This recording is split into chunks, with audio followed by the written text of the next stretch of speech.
be free. I take the weight on my shoulders. I feel the sky come down on me. And I can't hold it much longer. Gotta let go so I can be free. Yeah, yeah. Oh, yeah. Yeah, yeah. Oh, yeah. Wednesday on FT Live, Braun, Pierzynski, Kratz, Todd Father. So if you're watching the show right now on Stadium or on Stadium's YouTube channel, no, Todd Father's not dealing with the hurricane. We are dealing with the hurricane. Todd Father, what are you dealing with? I'm dealing with a little internet problem going on right now. Okay. We're going to make do today. Glad to be back on and see you guys. So we're going to figure it out. Dude, good to see you. And yes, first off, to anyone that's going through it right now with the hurricane, in Florida or Georgia or wherever it's heading next, hope you're safe and that everyone's okay and either stays inside or has gotten out of the areas that they need to get out of. I'm sure we'll hear a lot more about Tampa. Well, let's get a quick weather report from our expert here. Friends in Tampa are dealing with it Tampa's the most. In it. Big Bend, like the Big Bend in Florida, got crushed. What's another big city in that area? Tallahassee? No, it kind of went between Tallahassee and Gainesville. Okay. So it kind of went right, like Cedar Key would be like the place that people have heard of. Apalachicola, something like that. Perry, Florida, something like it. But it missed like Tampa and it missed Tallahassee. It kind of went between them. Huh. But it's crushing like South Georgia. Like I talked to a buddy of mine in South Georgia. He's like, we got winds at 60, 70 miles an hour. I've never seen that here before. Yeah, that's wild. We totally ditched it. We're good. It's just another day in Florida. Rain. Yeah, we had some rain and some wind, but like nothing. South wind though, which we never get here. I don't even know what that means, but sounds good. I don't do the whole way to that way. Do you do the whole like lick the finger and it's the south wind today? No, I can just look at the lake and I can tell you. I don't have a lake in my backyard. Not yet. Anyway, let's charge the damn mound. And also, Russ Dorsey is going to join us in 15 minutes. Kerry Carpenter, who's crushing it with the Tigers, will join us an hour or two, along with Jose Trevino. By the way, that was Kratz's home run pick for a while, too. That was like his go-to not bad, dude Kratz. For a little while. That was for one day. I got it right. I got off of him. Oh, well? Well, that was a mistake because he's hit many since.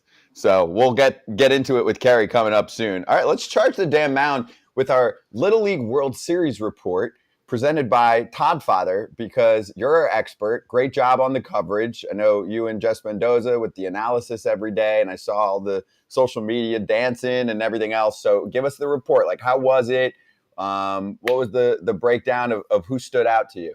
Wow, it was great, man. I mean, nobody knew what to expect. You have your U.S. teams coming in, but at the same time, trying to figure out who the best team would be. And then the West, and these guys from California were unbelievable. Guy was 6'1", Louis Lappy and Brooks Brody. These guys were absolutely phenomenal, throwing 70+. Then you got on the other side, you got Chinese Taipei. Fan Chen-jun was throwing 82 miles an hour. I mean, this guy, nobody's ever seen it before. I got to talk to him a little bit. You look at him, he looks 12, but his body looks like he's 25. And just throwing 72-mile-an-hour sliders at that age from 46 feet is unbelievable. Curacao came back again. They were trying to get vengeance from losing last year. Jadlin Wheel was the main benefactor there. Just came up a little bit too short at the end and threw a fastball right down the plate to Louis Lappy to win it all, man. And it was a very exciting time. 2 weeks there, and it was fun times at South Williamsport. Is that like 82 for what age? 12? It's equivalent to 105-mile-an-hour fastball in the major leagues. Jeez. Yeah. Because of the distance. 100%. Whew. Yeah, it was crazy. Danny Almonte. This guy threw harder than Danny, which is even crazier to think about. Except Danny Almonte was 16. Exactly. This guy's 12. Do you know any 12-year-olds in this area that are throwing in the 80s? No, I mean, like I remember when my son was 12, him and a couple other kids were like 72-ish. Mm-hmm. And that was hard. Like if you hit 70, that was like hard. But 82, that's crazy. I mean, I saw it on Instagram and Twitter, this kid, and he looked like a grown man in the body. His face didn't look it, but in the body, I don't know if he's going to grow a whole lot because he was already. He got it already. He looked like you. Well, he's fine. He's good at 12. At 12, that body plays for the rest of his life. Listen, I threw 65 when I was 12. And the only reason I know that because they put the miles per hour on ESPN. Anybody that threw anywhere near 70, I thought was Nolan Ryan. So these guys nowadays, if you're not throwing 70, these guys hit it so easily. And that's where it's like the difference between when we played and when these guys are playing now. The speed is just absolutely crazy. Kratz, in the sticks in Pennsylvania, what do we got on the velo gun for 12-year-olds? The only way I ever knew how hard I threw was when I went down to the shore and I paid my $3 to get 3 balls. And I just, you think about it now, you're like, you didn't like warm up. You didn't like give like a stretch or nothing. Just who knows what my velo was? I had no idea. We bounced out of the first round of like districts of the Little League. I remember I didn't get hit at all in Little League. And then I went to the districts or whatever the first round is. Dudes just teed off on me. I'm like, ugh, guess I'm done pitching. Give me the gear. Give me the gear. Hey, Todd Frazier, did you have some action in the booth? I did have some. I had a couple foul balls. I should have caught one. We got the video. So you can't see it, but there's a metal beam in front of you. You have to either go underneath it or above. I went underneath to grab it, and it was higher. I should have went above. Should have had it.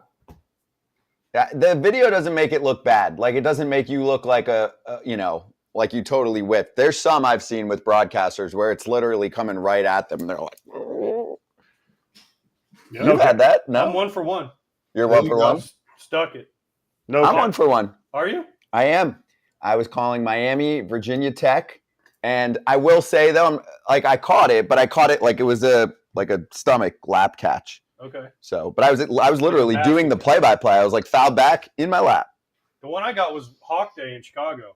And Hawk was here, and I literally caught it in front of his face right here. It would have hit him square in the face. Do you have video of that? There's video of it online. Okay. And I literally caught it like this, and I looked at him, I go, I just saved your life. He's like, what are you talking about?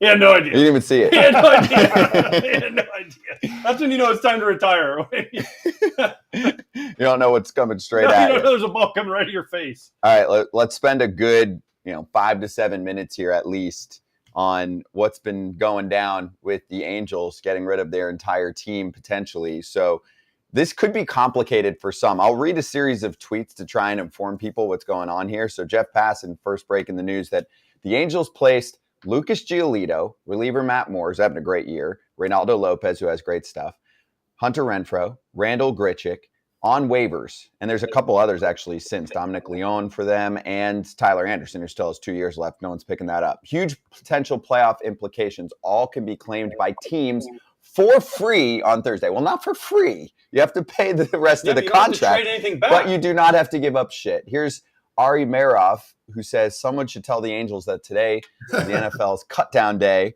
not MLB's cut-down day. Sam Blum, who does a great job covering the team for The Athletic, said the month started with the Angels going all in, looking for their first playoff season in 9 years. The month ends with a concrete acknowledgement that their attempt failed without even contending. A couple more that I think will be helpful here.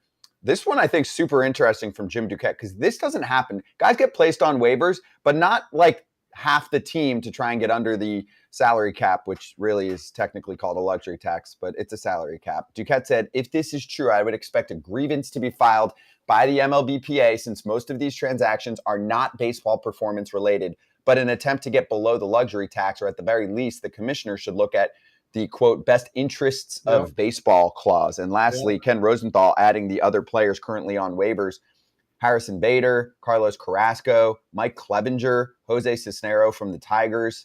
And he said claims are awarded in reverse order of winning percentage as of Thursday. So at the end of the games tonight, you look at the record, and if there's like a wild card team that has the worst record, they can have a damn field day and pick guys up if their owners are willing to spend some money. So that's what Ken was just talking about there. Holy shit, we might have another trade deadline over the next 24 hours. This is what we tried to avoid. This is what teams or the players were trying to avoid when they did the new CBA and only had one trade deadline, because they didn't want this. They wanted players, once they got to July 31st or August 1st, whatever the trade deadline is, and be like, okay, I'm locked into this team for the rest of the year. But, dude, the Angels they might start a new trend, and there has to be something done about this, because you can't just be like, okay, we tried, now we're giving up. And by the way, whoever wants these guys can have them. I mean, if you're the Reds, why do you not get Giolito and Why do you not get Reynaldo Lopez and pick them all up if you have money? I mean, if you have money to spend, but this is a blatant attempt by the Angels to get under the luxury tax and save a bunch of money from Artie Moreno, and he should get called for it. Definitely should get called out. I mean, this happens often, and the only one that I remember that somebody got claimed, Verlander. He had to pass through waivers, and then he ended up getting traded at like the last minute that one time. But he had to pass through waivers. Guys get passed through waivers in August. Sometimes you don't even know about it. So the whole like Bader getting passed through and he didn't even know about it. Plenty of players don't know about it. It's not the Yankees disrespecting them. It's not anything nefarious, except for the Angels. Because if you add it up, the guys that they're going to hopefully, in their mind, get rid of, will drop them below the luxury tax. And I don't know how much that is going to is there a penalty for going over it during the season? And then if you're back under it at the end of the season, I don't know how that plays out, but there'll be a grievance. But then they're going to end up, well, no, we just wanted more innings for some of our younger guys. And so we did nothing wrong. And then MLB will be like, oh, yeah, you're right. We're the governing body. There won't be anything wrong.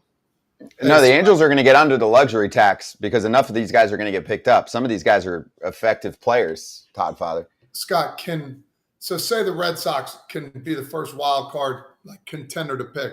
Can they take every single person, or they get one and then it goes back around again? It's a good question. I believe they can take everyone. They can take as many as they want to clear roster spots for. I believe they can claim all of those dudes as long as they cut players that are on their 40-man. Wow. So this goes back to a month ago when we talked about trading Ohtani. I was a big advocate of saying trade him. You're going to get the biggest trade pieces back. They just made some of the biggest mistakes out. The Angels, I feel bad. You know who I feel bad for is Mike Trout, man. He's been doing this.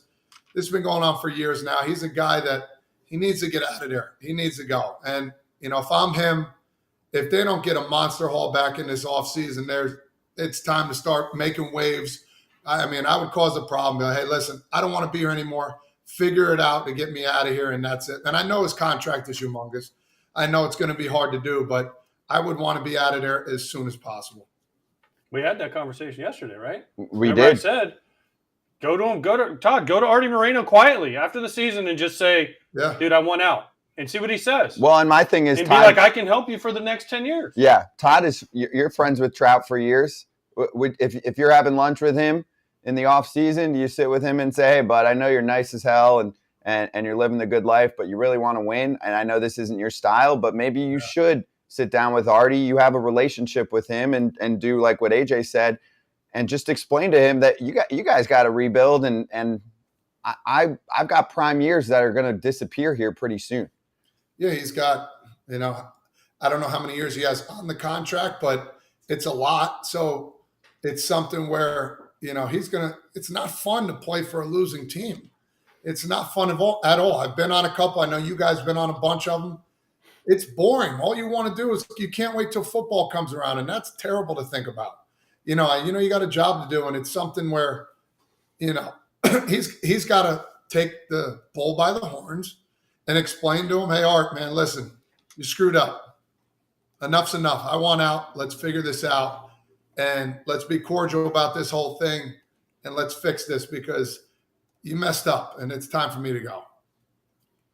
Apparently, Harrison Bader found out he was on waivers from watching TV, and he was asking the dudes, like, what's waivers? And they're probably like, dude, you might be gone. I mean, he hasn't been hitting the ball well, but he's actually a guy that's not on big money. Like Giolito, you pick him up, and this is where it gets interesting with the Reds, for example, because the Reds desperately need pitching.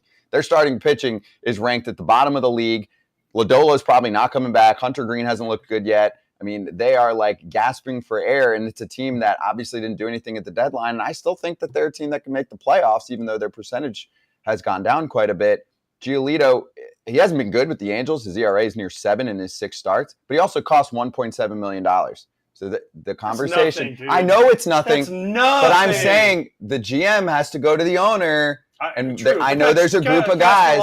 What's his name? Castellini. Yeah. They didn't spend anything at the deadline. $1.7 million. That's like That's nothing for these Dude, people. you're preaching to the choir. I know. But, like, Ronaldo Lopez looked great in their bullpen for multiple innings. Hell yes. Oh, I mean, he looked great in a lot of bullpen. it. Yeah. I mean, Giolito's a good pitcher. He's a good pitcher. I mean, he's not a 1, but he's a good pitcher. He fits into the Reds rotation easy. He fits in a lot of rotations. The Red Sox, if they still think they're in it, Todd Father should be pitching up because their pitching has fallen apart down the stretch here. The starter's not going long. The bullpen getting burned for it. So, yeah, this could be very interesting. Tomorrow we could be talking about like 10 dudes moving teams. So let's table this, and we'll bring it back into the conversation in the weeds a little bit later on. We'll ask Russ Dorsey about this, and we got to get to the Alex Cobb story from yesterday, too, 1 out away from a no-no. So all of that and Chris Getz kind of taking one more step closer to officially being named GM of the White Sox. A lot to get to with Russ coming up. Poll question, QR code on your screen or watchstadium.com/foul territory to vote. Trout and Ohtani will A, not be on the same team next year, B, be on the same team next year, or C, both not be playing for the Angels in 2 years. How about next year? Think about it. Vote.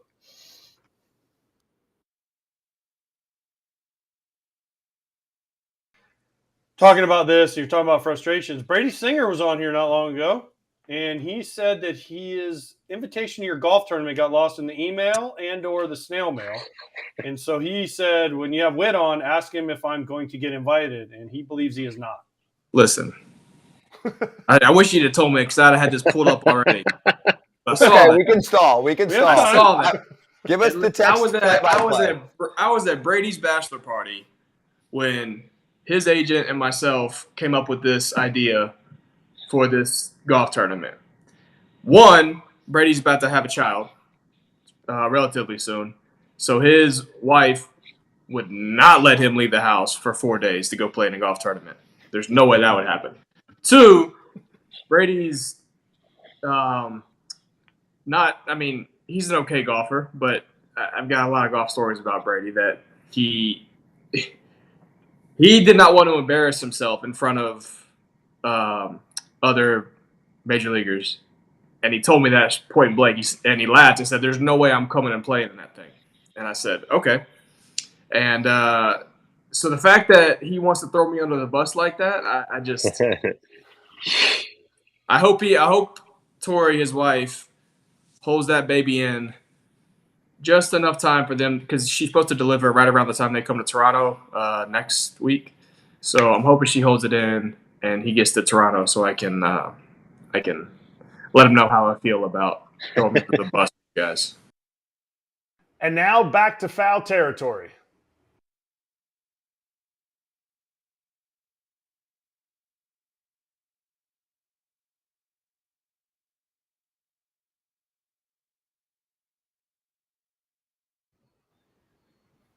FT Live back on Stadium with Stadium's Russ Dorsey back at it. Russ, good to see you, man. And let's cover the biggest story on the field from last night, and that was Alex Cobb, 1 out away from a damn no-no. You had the great plays. You had the hitter error early on. There were so many good storylines, and I picked up this game kind of halfway through. And lastly, the irony for me was you have Gabe Kapler allowing a pitcher to go 131 tosses in this game to finish out a one-hitter.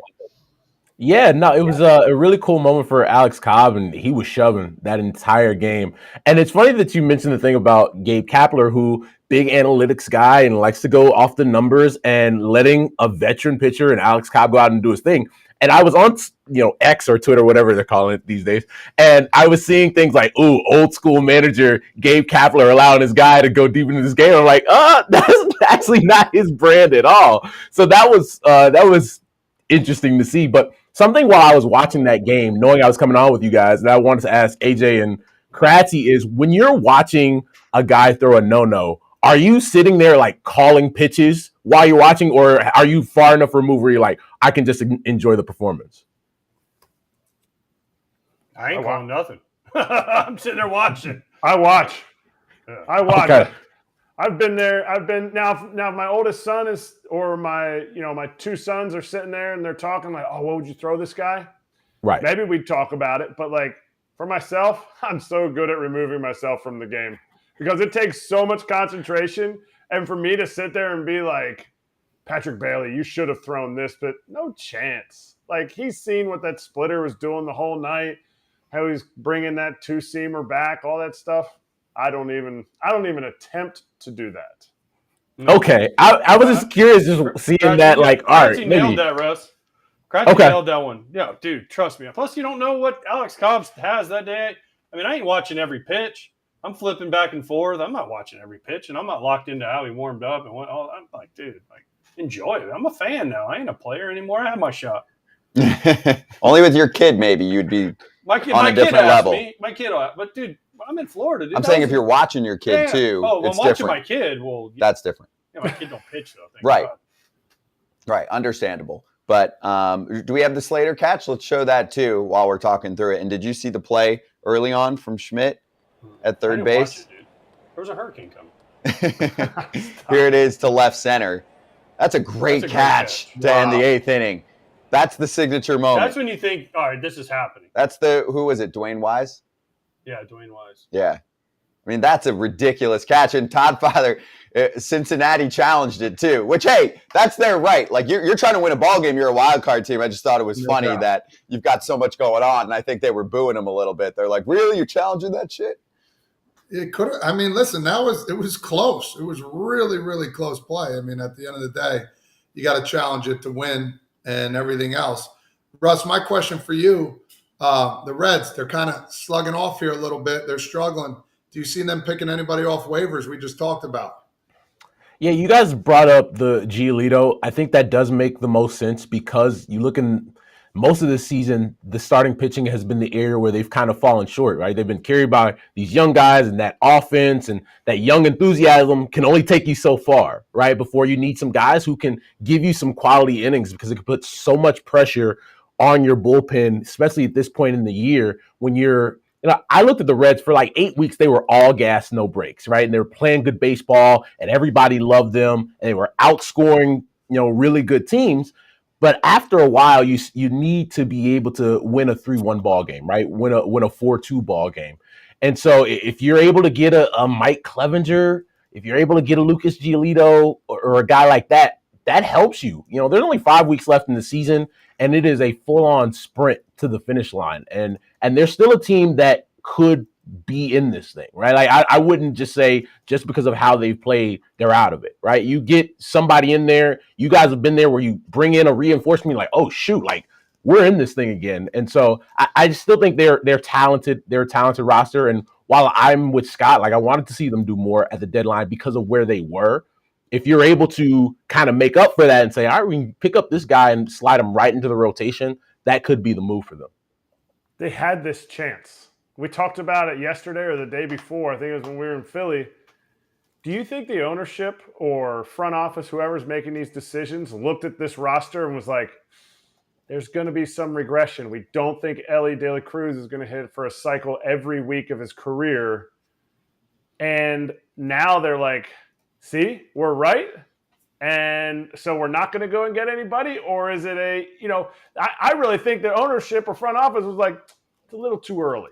Whether or not they wanted to get rid of their prospects or not, or money or anything, I don't think they believed in it in the front office. I think the players believe in it because they're fun to watch. I think a lot of these young rebuilding teams feel that way, where there's like, we're a year too early, right? Where I know that's how, the Orioles felt, last year, where it's like, oh man, we're a really good team, but we're probably a year early, right? And then they expected the year they're having this year.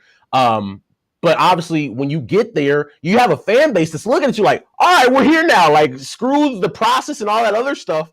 But you have, front offices that are like, hey, we put a plan in place to have sustained success, right? And you don't want to start moving prospects and moving these guys that while you were bad, you were able to stockpile your system and those players are going to help you get where you want to go. Do you then move some of those guys to acquire a short-term rental and hurt a long-term gain? There's tons of teams around the big leagues that feel that way. But then you have teams like the Chicago Cubs that probably felt that way this year. And you see where you are, and you see where you are in the division. You see that the wild card's also open. You're like, screw it. We gotta go and do something to help this roster because they've played well enough. We have a guy in Cody Bellinger that we didn't know would play at MVP level who's doing that. Let's go get the best bat on the market in Jeimer Candelario and see where we are at the end of the season. There's a lot of teams that could, make some moves here. One of the moves that I discussed yesterday on the show, breaking news, was Chris Getz being named GM of the White Sox. Now, big insider, Pierzynski. Yeah, exactly. Watch out. It hasn't happened yet, Watch but out. it's more than likely going to happen, okay? And Hunter Renfroe just went deep as he's on waivers, by the way, so that just adds to his value against the Phillies. That is true. But is that going to happen, the Chris Getz thing? Because I was told by numerous people it is at the finish line, and they just haven't broken the tape yet. And also, after that, I'm watching Dylan Cease go out, and he's given up 3 in the first. Should the White Sox have traded Dylan Cease? All right, to the Cease point first. Should they have traded him? Maybe, right? Like, if you didn't get exactly what you wanted with the club control that he has left, you're in no rush to do that, right? Like, if they wanted to come back in the offseason and say, all right, let's find a landing spot for Dylan Cease where he would still have 2 years left of club control. We can still get a hell of a haul for him and kick this rebuild off right. Sure, right? Like I wasn't all like, oh my gosh, it wasn't Shohei, right? Where you have a guy who's an impending free agent, you don't move him, and then you don't make the playoffs. So I look at those two things differently because of the contract and the club control. But I'm looking at the Getz thing. And if they're going to hire Chris Getz to be their new head of baseball operations, my question would be the process, right? Like to not go take a couple of weeks after the season's over, interview candidates. There are a lot of candidates around the big leagues that come from winning organizations, teams who have been, in the World Series and the playoffs consistently that you could talk to. And then at the end of that, if you say Chris Getz is our guy, then fine, but you went through the process to all of a sudden, a week after you make all these changes in Chicago, to then say, "No, we have our guy already. It's Getz." Do you have enough information to make that call right now? That's the thing that I've been thinking about, while thinking of who the possible candidates to lead that front office could be, because it's like sometimes you just need to go through the process, talk to people, see what you want. Like, do you know after a week what you want in a head of baseball operations? I don't know if they do. I'll tell you what Jerry wants. He wants familiarity. He wants comfort. He knows Chris Getz. And listen, I'm not around there every day. You're around there more than I am. I come in every once in a while, but I guarantee you Getz sits up there with Jerry a lot in his suite. I've seen him, right? And I'm sure Jerry's talked to Getz, but I agree with you. This is a White Sox move. Stay in line. Don't get outside the lines. Because even in their hiring process for Tony, they interviewed one person. It was Willie Harris on the phone for 5 minutes, right? They brought in Ozzie. They already knew Pedro Grifol. And there's conspiracy theories that Getz was behind the Pedro Grifol because they were buddies in Kansas City, right? But now this is a White Sox move because they don't go outside the box ever. It's always inside the box. It's always Jerry and Tony La Russa's friends that are brought in, and Chris Getz fits right in line with that, especially if it's Dayton Moore. Yeah, and we had that conversation after they let go of Kenny and Rick, where it's like, well, if I don't know you, right, I really can't make this move. And I know a lot of people 2 cycles ago when they hired Tony La Russa, everybody thought that the next manager of Chicago White Sox was going to be AJ Hinch. And then you get to the finish line, it's like, nope, Tony La Russa is the new manager of the Chicago White Sox. And everybody in that org is like, oh man, I can't believe this is happening. Where you go back and watch that press conference where Rick is introducing Tony. It looks like a hostage video. Like nobody wanted to be there, and they knew that this wasn't the right decision. But that's kind of how they operate, and it's hard to be different. It's hard to be the organization that White Sox fans want them to be if you continue to go through or not go through the right process, the right channels to make sure you have the best candidate available. If you think Chris Getz is the best candidate, fine. But if you look back since he became player development director for the Chicago White Sox, who have they developed that says, you know what, this is the guy to lead us in the next 5 to 10 years of White Sox baseball? It's a great call, and much better times right now in Chicago, both short-term and long-term. I know you touched on the Cubs a little bit. So we have Cubs Brewers good fire going on in this series. Great game yesterday. Great call by AJ. And if you'll notice, AJ, at some point in the ticker, I put in a special for you. AJ, what did I say? AJ smash the under or something like that. I mean, dude, when the wind's did you see? Wrigley, There were 3 baseballs. There were 3 baseballs that were scorched, and they had no fucking chance. And the outfielders like running in. I think they were all by Brewers too. But thoughts on the race in this division? Yeah, to me right now, I think it's more Cubs and Brewers and the Reds in the 3 spot, but still a wild card contender. But also what we're seeing from Milwaukee. I know the win streak finally ended, but damn, if this team can hit, they might win a World Series. Yeah, I think you're seeing the rotation that the Brewers thought that they would have when the year started, right? Obviously, not having Brandon Woodruff for an extended period, that hurt them a lot. Not having the version of Corbin Burns that they thought they would see, from the start of the season, obviously hurt. But those guys have figured it out.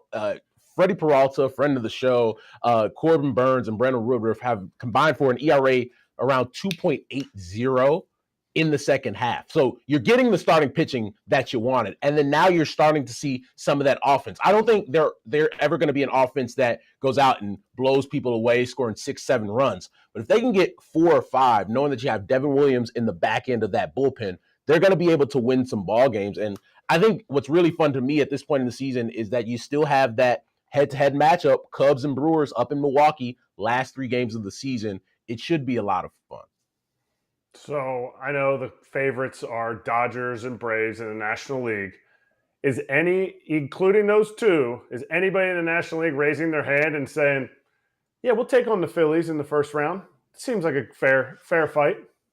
I don't think anybody wants that smoke, Kratzy. Like, I think you're looking at a team that always in the second half, they can just hit that switch. It's like, oh man, we are really good at baseball.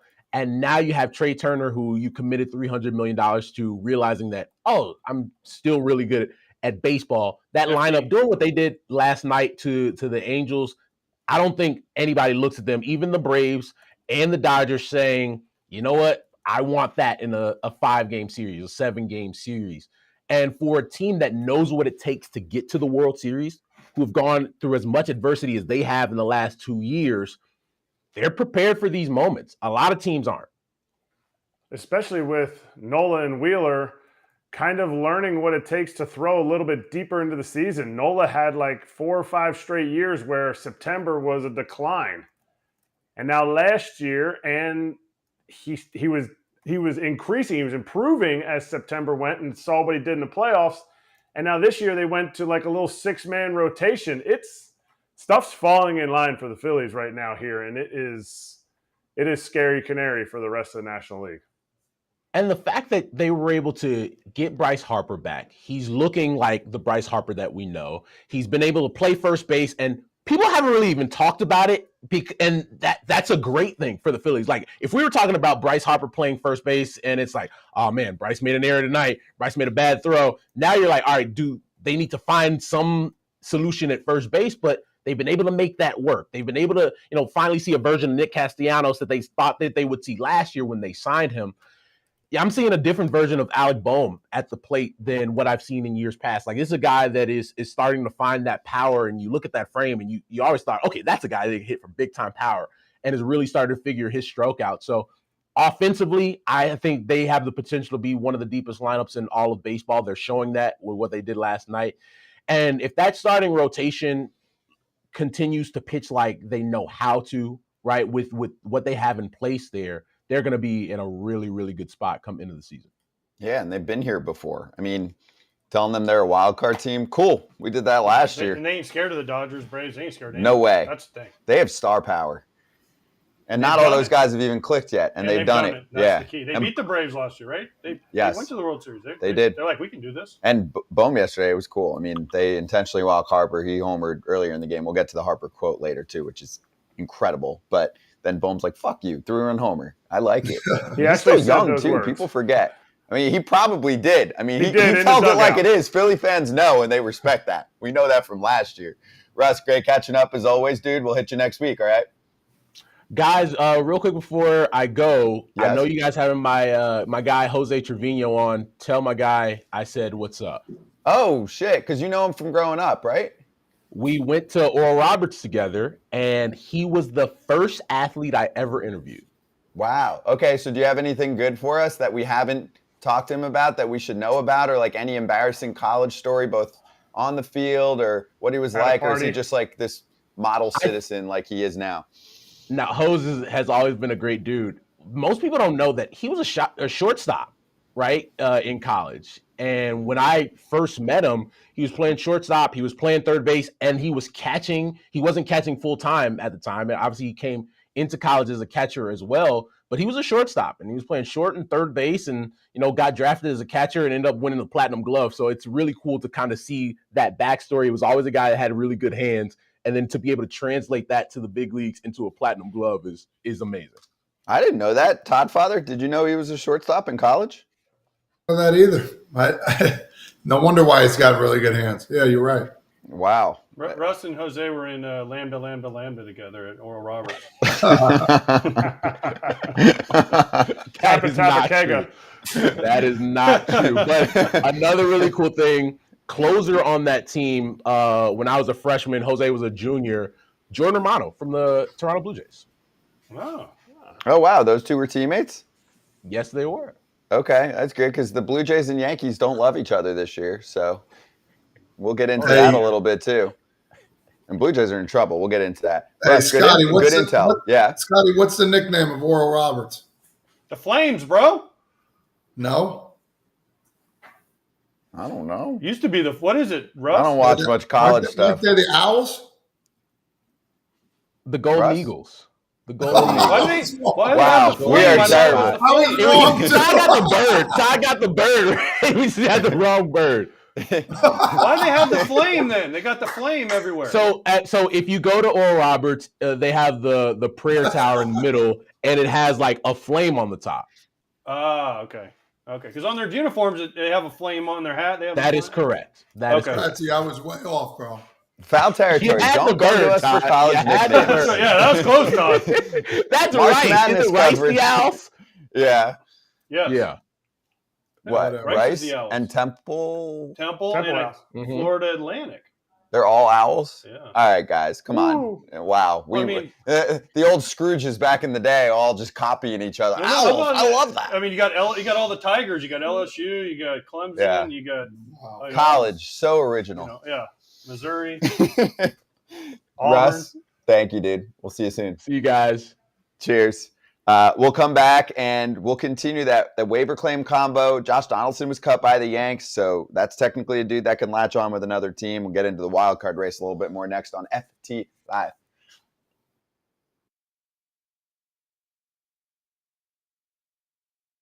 John Jay and I, when we were in St. Louis, he took a picture of his butt next to my head. Like I was taking a nap in Cincinnati when I wasn't playing for like a month straight, and so he got a big old ass. And he took his ass and he put it like right here next to my head while I was taking a nap in Cincinnati, and they posted it everywhere in St. Louis, like even on like where they had the lineup, there was a picture of his ass next to my head, and I was like, I'm gonna get you, but you ain't gonna know when I get your ass. And it went away for like a few weeks. Then we went to Chicago, and I called some cop friends, and I said, hey, listen, can we do this? And they said, as long as your manager is okay and our chief is okay, yeah. And so Matheny was in. Only people that knew were Matheny and our traveling secretary, CJ. And then the cops came in before BP, and I'm the only one in the whole clubhouse that knew. And they had texted me, said, we're coming. So they took a bag of oregano, and they told Jay, they said, John, can we see you? And Matheny comes out and goes, John, we need to talk to you in my office. So John walks in there, the cops are sitting in there, and the cops are like, Mr. J, last night we flew in from somewhere, I don't know, Cincinnati or somewhere. And when you cross the state line, the narcotic dogs smell your bags, and they detected a drug. Can we search your bags?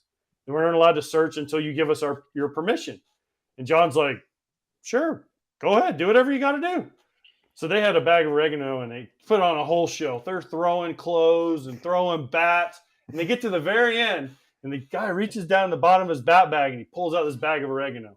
And John Jay just turns like, oh, right? Yeah. And they're like, we're going to have to arrest you. And John's like, what? Wait, what? It's not mine, I swear. So they cuffed him. And I'm standing in the back corner watching, and I'm looking at the whole Cardinals face. And like Wainwright, Pat Neshek, I mean, Lance Lynn, these guys were scared to death. They're like, oh, my God, he's really going to jail right before the game. And they cuffed him and took him in Matheny's office, and they're talking to him. And he gave some crazy answers to some questions, right? And I walked in there after about 3 minutes, and I'm like, I got your ass. And he's like, what? What? And I'm like, I told you I was going to get you. He's like, what? I should have known this is all bullshit. And now, back to foul territory.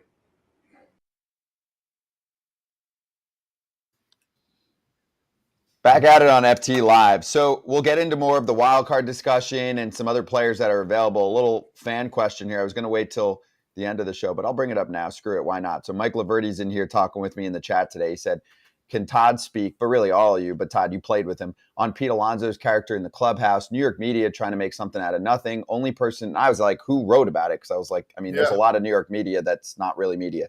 Only person to actually write about it was Disha Thosar, who I know. He said she debunked those claims. It was originally brought up on a WFAN talk show by Sal Licata saying he was a clubhouse issue. I'm like, okay, here we go. So he gave me the quote. He said, this is the quote from Sal, who's so plugged in with the team. Here we go. Yeah. I'm being very sarcastic. Quote, what exactly is going on? Why would Pete Alonso's name be put out there on trade lists or potential trade rumors? So I did some thinking, and then I did some research, did a little homework, talked to some people. And the ultimate problem, this has been talked about too through the course of the year, the Mets have a toxic clubhouse, and Pete Alonso is part of that. And he said, another quote from that segment, why did they fail so miserably? It's because you have a bunch of selfish individuals not playing as a team. Unfortunately, Alonso is part of that. I guess he doesn't know that he's a free agent coming up, and they also were shopping that since they're not trying to play for next year. He played with Pete. I know Pete too pretty well. Pete well. He's great. All right, so let's kick it around first here for our buddy Sal, who's so plugged into the Mets. Sal, that's a whole different other story. Sal doesn't know what he's talking about, man. He's just looking for some more plug to get excited a little bit more. Pete, he's a leader, but he's not a problem at all. He's a guy that's in the clubhouse. He keeps to himself. I mean, nothing has changed. He's not going to change. Pete wants to win. He's an exciting player. He's not part of the problem. Max Scherzer came out and said the clubhouse was fine the other day. So I don't know where he's getting his information from. I think it's bogus. I think it's just always something in Queens where a reporter or an analyst or whatever you call them is trying to stir the pot because the Mets aren't winning and they're trying to find another story. That's just all they do all the time. And Sal's been doing that for years. So it's just something where, we're trying to stir something up. The Mets they're not doing well. They stink right now. That's it. There's nothing else to the story. He's going to be a free agent. Okay. That's the bottom line. And, for this to come out, he's a guy, he doesn't speak much. Pete does to himself. He's quiet. He speaks with his bat when he goes on the field, and that's it, man. And there's nothing else to it. Can I make the case, too, that every team that doesn't play well doesn't necessarily have a massive clubhouse problem? Often it's just, hey, let's look at the numbers in the first half of the season from the two dudes that were supposed to carry you. And Max Scherzer will be the first person to say, I wasn't shit. Found his slider with the Rangers. Had it click with Mike Maddox. Better pitcher. Justin Verlander calling out the pitching program with the Mets, which they're actually working on fixing right away, which I give them a ton of credit for, is building more of a I would say, up-to-date pitching program to be able to give the resources to the pitchers that want those resources to be able to execute what they want to do on the mound successfully, which is what Justin Verlander demands as a pitcher. He goes back to Houston. He's got that. Those are two pretty big reasons why the Mets weren't playing well. That's my point is, you're going to have dudes that don't get along. Remember, we had McNeil and Lindor get into it, a year or two ago. But, overall, most of the time, it's just that the team's not good. I mean, listen, I was on some bad teams. We got along awesome. Yeah. It doesn't make it. Listen, it matters. When you're winning, everything's great. And when you're losing, everything sucks. It doesn't matter. Clubhouse chemistry is the most hardest thing to figure out and one of the most overhyped things on bad teams, like you said, and good teams. Because these guys will tell you, you don't hate guys. There are guys you can't get along with sometimes, but you figure it out because you're playing together. But there's never been an issue where teams are like, oh, man, we're fighting every day in the clubhouse. It doesn't happen because you figure it out and you're around each other and you're trying to win. And I just don't – I don't know. And if you listen to people talk, fans are like, oh, the chemistry sucks. Well, maybe it doesn't. Maybe these dudes really like each other. They just don't work together as a team. Maybe there's a flawed roster. Yeah. And if you're gonna come up and make a claim like that, you got to give an example. You can't just say, "Listen, man, I heard this from somebody." Like you can't be, "Oh, Pete, he did this to somebody, or he's calling meetings all the time, or he threw his bat, and people are feeling uncomfortable around this guy." You can't make. I mean, people do it all the time, but that's the more frustrating part. You make a claim like this, and you're trying to ruin somebody's basically career and personality the way they are. It's not fair to that person either. It's bullshit. Yeah, it's just New York radio bullshit. So, I mean, Kratz, like we've all been around Pete. That's definitely not the dude that's Pete's causing a problem. Goofy, but he's a good dude. Yeah, he's kind of goofy and funny, and it's just they're having a bad year. Yeah. I mean, hey. The Yanks too, like they're having a bad year. I don't think the Yanks clubhouse is in shambles. Like they're just not a good team this year. It's that simple. And when you don't know the sport that well, and my biggest thing is, that's why I ask when the fans are asking us about New York media, I'm like, can you give me specifics? There's a huge difference between John Heyman and Joel Sherman, who are in the clubhouse, who know tons of players, coaches, people in the organization, versus a dude who knows a dude whose Uncle Tony's cousins, dry cleaning friend or something like that said that he heard that this guy's not the best guy in the clubhouse. Like this is the kind of shit you get from guys that are not plugged in and they have to cover every sport and they really don't know anything about anything. So sorry about it. If you have that guy, let's say you do have that guy and your team is losing, the reporters that's what they're going to go for. This dude that put this out here, they're going to be like, oh yeah, I heard he's a problem, or maybe even a personal experience, like he didn't give me the time of day. Some guys are kind of bristly to the media. Oh, they're going to quick write about that guy's the problem because he didn't wait after all 162 games to give me my question on, what's my favorite flavor of gelato. Like these dudes are like, they're grasping for straws, because if you have a problem like that, if you have a dude in the clubhouse that you get in a fight with, like a real legitimate fisticuff fight, and that doesn't get out in the media, part of the team's problem, part of the team's like issue going through that is to kind of joke about that stuff and like either bring that guy in or like excommunicate him from the clubhouse and think, oh, well, maybe I did something wrong. So it's like, that's how teams deal with stuff, whether you're winning or losing. Like, the stuff's taken care of. You're not just going to have Pete Alonso averaging 46 homers a year being this clubhouse cancer and like, oh, well, nobody really says anything to him about it. I have a hard time believing nobody's going to call somebody out if you're there for 5 years and you're a clubhouse cancer. Yeah. Listen. You guys know this. Whatever anybody does, you get called out on it. Yeah. Good, bad, indifferent. You do something dumb, you do something to somebody, and they don't like it, someone's going to say something to you. And if I don't know. You guys know Pete better than I do, but I've been in the Mets clubhouse to do games. He's right in the middle of them, goofing around, playing ping pong.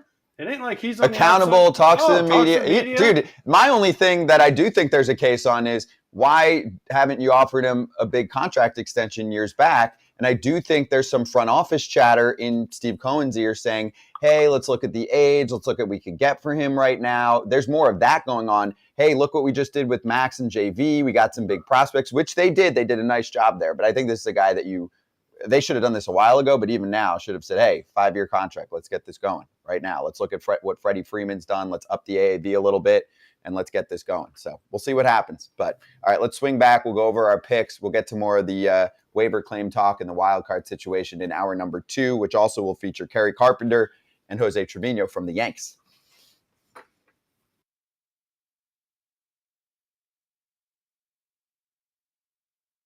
8-0 since you came off the IL. Are you the straw that stirs the drink? You're like Reggie Jackson? You can say that. I kind of well, I think we had more than 8 in a row, but since I came off, yeah, we won one in Texas before I got there.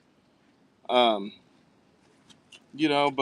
I really just think after the rehab assignment it was really quiet, they said, in the clubhouse, and everybody was doing nice handshake stuff and saying good morning, and then I showed up and they just started crushing me again. So I think it really got the guys going then. You're strong enough to handle it. When you have a stress ball and then you get really mad because stress takes over and you throw it at the wall? That's kind of me. You're the Brewers stress ball? Yeah, dude, if they need anger, let it out. I'm sitting right there. My locker doesn't change. I'm always there. So they just let me have it. And I kind of just, I always said, like, as much shit as I give out, I got to be able to handle it. So, it's fun. You can't take it too serious. It's really long. Season's long. Game's hard. Start taking it serious. End up with no hair. So it's tough. But I like it. It's fun. Like every team has that guy that stands in the mirror and is like, they'll stand there for like 10 minutes and be like, okay, I'm good now. But nowadays everybody wears super tight uniforms. So like, I don't know how much you can untuck it. Like people want to make it look tighter. You don't wear super tight. No, man. It's not good it's not a good look. Do it one day. You ever filled up a bag full of water? Just starts flowing over. You just leave it. Yeah, you don't do it. It's just not it. So I stick with the, Manny Ramirez baggy uni. I may make it look slim fit, but it's not intentional. And now back to foul territory.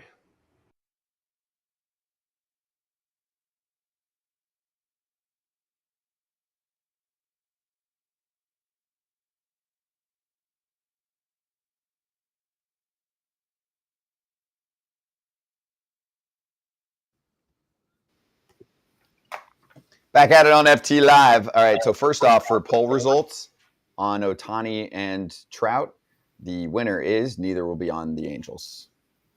So people think in 2 years. Yeah, in 2 years. So people think Trout will be traded eventually.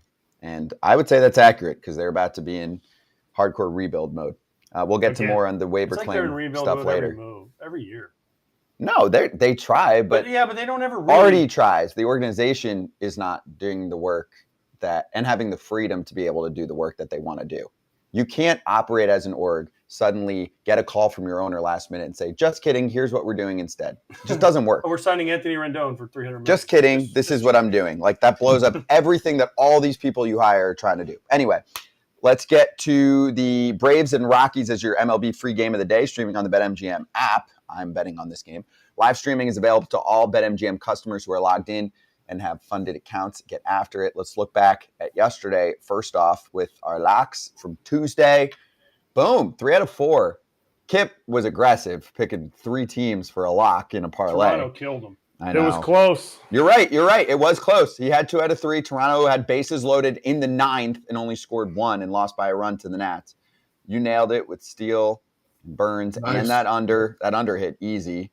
Kratz is a whiz with these walks. And hey, the Rangers, I'm riding those bad boys. I didn't pick them today, although I promised Michael, one of our dudes behind the scenes, that I would. So we're in good shape here if you're looking at money bags. AJ's working his way back. Todd Father's in great shape. Todd Father, you want to start us off? Because Kratz and me did the same game, so we'll follow.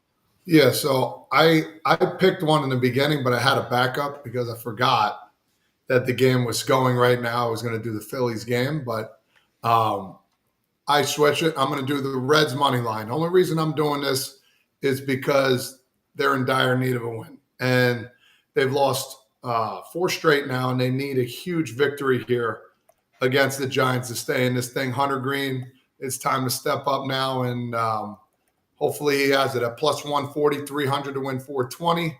And I'm going to ride that one today. There you go. All right, so Kratz, I like that you're telling me today. I got the Braves taking a dub against the Rockies. It was pretty low scoring yesterday. I'm sorry. Braves aren't going to be held back for 2 days in a row in Colorado like that, even with Kyle Freeland pitching, who's one of their better starters, but has not had a good year for him. Sinker not the same this year. Braves offense is ridiculous. So for me, I'm taking the Braves run line, so I need them to win by 2 or more, and just 1 hit for Ronald Acuna Jr. at minus 125. You like that? I do love it. I'm tailing that. I was honestly almost. I had it sent to Claudia and I took it back. I was going to do Olsen for a homer as my lock. I've never done a homer as my lock, but it was at plus 195. I've never seen a home run lock. They know something. They must have watched him take BP or something. Or everybody's going to hit a home run, and they just figure he's going to be one of them. Yeah. Listen, I looked at that game too before I did mine. I was going to take the over, but the over was 13.5, and I was like, that's a big over. 13.5. I don't care if it's Colorado. Oh, no, I wasn't touching that either. I was looking to couple it. If it would have been around 10.5, I would have been like, I'm jumping on that because 4-1, I think it was yesterday. Braves over 3-1. 3-1. But I was scared about the Rockies. The Braves might win, 9-0 tonight. No, I agree. So, because I looked at buying it down, the most you could buy it down to was 10.5, and I was like, still, I don't want to touch it. Okay. Well, I went kind of off your guys' theories. I went same game parlay Seattle, who lost to Oakland last night, ended a long winning streak. I'm like, they're not losing to them twice in a row. So I'm taking run line minus 1.5. Neal for Oakland has to get 2 strikeouts, Kratz, and Bobby Miller has to get 5 strikeouts, and he's pretty good at getting strikeouts. So I'm not as much worried about Miller as I am about Neal not getting 2. Bryce Miller. Bryce Miller. Sorry. Bobby Miller's really good too. Yeah, they both throw $1 billion. Yeah, sorry. One's they B Miller. I get it. They both have great stuff. But plus 140, that seems like an easy steal. I wonder what's the main part holding that back. Neal's the scary part. Yeah. 2 though. I know. 2 strikeouts. He can like get Geno Suarez twice. It's my late night watch. I'll be following. He's like a old school throwback AAA sinker guy. He throws like 90, 93. All right, so there's a new $1,500 first bet offer on BetMGM when you use the bonus code FOUL. Download the app, sign up, deposit at least $10 into your BetMGM Sportsbook account. First wager you place, you can receive up to $1,500 back in bonus bets if that bet loses. And if that does happen, your bonus bet will be available once your wager is settled. Gambling problem or concern, call 1-800-GAMBLER. And hour number 2 on the Foul Territory YouTube channel is going to start off right away with a guy that needs to get more love nationally. His name is Kerry Carpenter of the Detroit Tigers, and he is going to join us right off the jump. And then a lot of other news to get to in the baseball world. And Jose Trevino later, too.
So I can be free. I take the weight on my shoulders. I feel the sky come down on me, and I can't hold it much longer. Gonna let go so I can be free. Yeah, yeah. Oh, yeah. Yeah, yeah. Oh, yeah. Yeah, yeah. Oh, yeah. Let's run hour number 2 of FT Live. Kerry Carpenter from the Detroit Tigers is going to join us soon. Home run hitting machine right now. I also want to ask him about Parker Meadows. Austin Meadows' little bro is a pretty damn good player on the Tigers and had a huge first week in the bigs, including a walk-off on Friday. So we'll get to all of that coming up in just a moment. A lot to get to here. Let's start on Boston. So we covered the Max Scherzer tribute video for the Mets on Tuesday's show. Obviously, he'd only been there for a minute, and Mets fans were booing it, and Max probably felt kind of awkward about it. So here's the miss at Fenway Park. Todd, I'll start with you because I don't know if you saw this because I know you're busy with Little League World Series. So apparently the Mookie Betts tribute video, which should be a huge deal, right? I mean, MVP, World Series winner, the whole thing, right? And the crowd crushed it with him. Multiple ovations throughout the weekend. they had Mookie and Ryan Brazier in the same tribute video.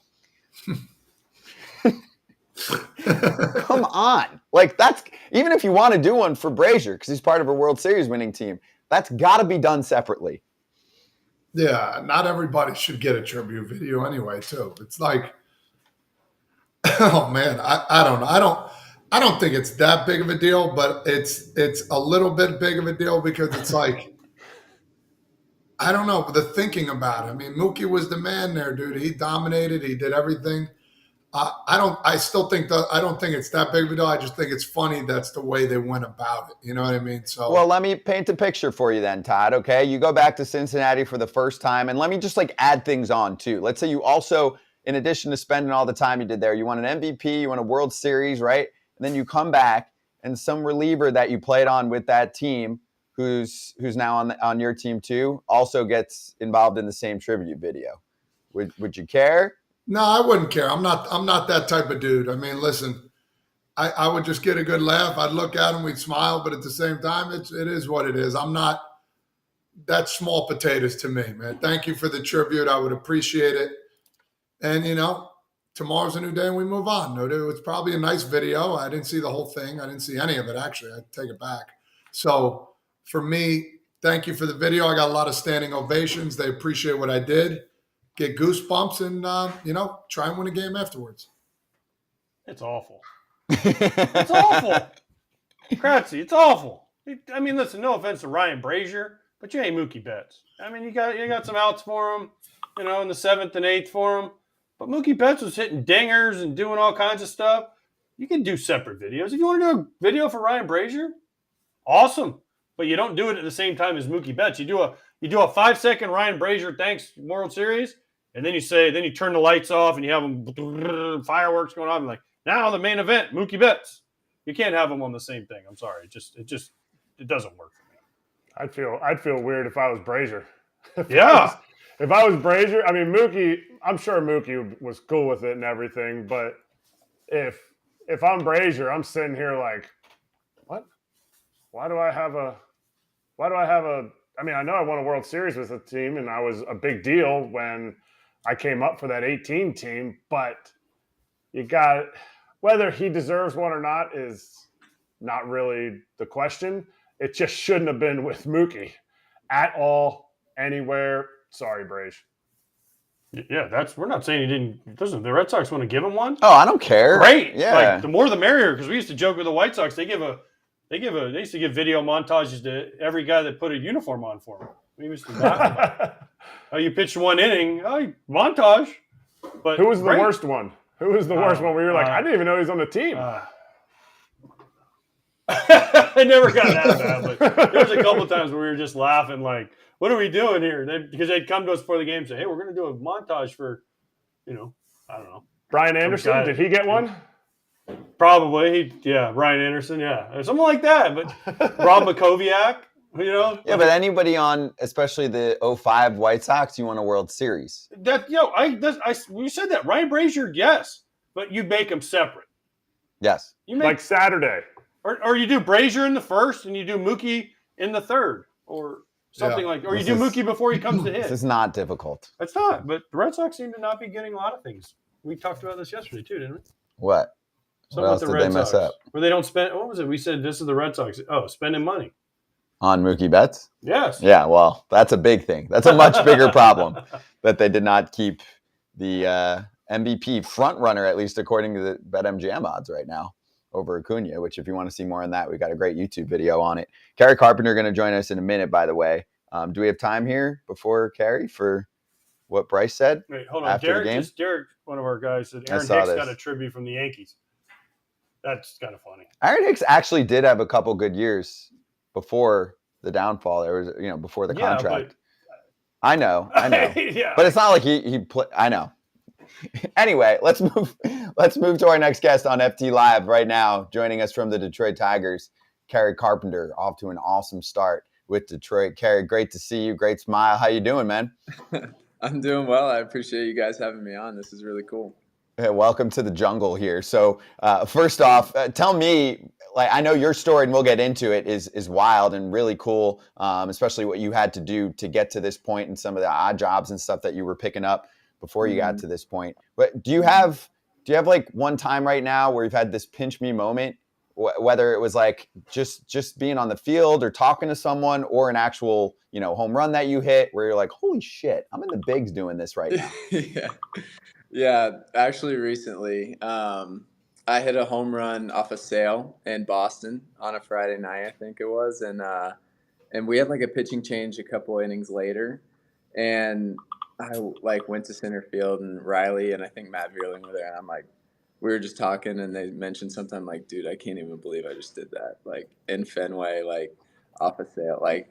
I had never even dreamed of like playing at Fenway, honestly. Like maybe never even thought I could do it, and it happened. So it was pretty special. That's awesome. Yeah, homer off Sale. Not a lot of lefties can say they homered off Chris Sale. No, it was a blessing. I mean, then he threw the next one like 100 because he gets so pissed when dudes hit home Does runs. he? Oh, Really? so I pissed wasn't in off. there for that one. It's okay. Hey, Kerry, were you at Eustis with Brady Singer? I was. He was a senior when I was a junior, so we got to play together for 1 year. Okay, all right. Was he just the stud, or were you the stud on those Eustis teams? Oh, no. He was the stud.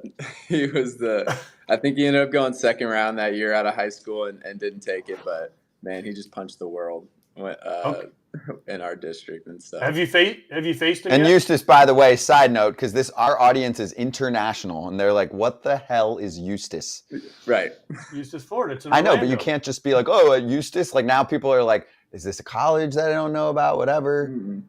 Mm-mm. It's a high school. Okay, well, I'm Little just town saying. outside of Orlando. My job is to You live in fill Orlando in. now. You're supposed to know these No. things. I Keep know. up. I'm saying my job is to fill in the rest of the world that's not paying attention. Okay. So now they know. Have you faced Brady Singer yet?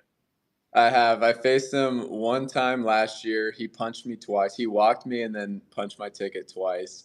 And then I got him this year. I hit a double off him this year, and then he got me to ground out a couple times. But I love those matchups whenever we get to face each other. Any trash talking? No, honestly, not really. It's some respect. I'm not a huge trash talker anyway, so I more just enjoy it.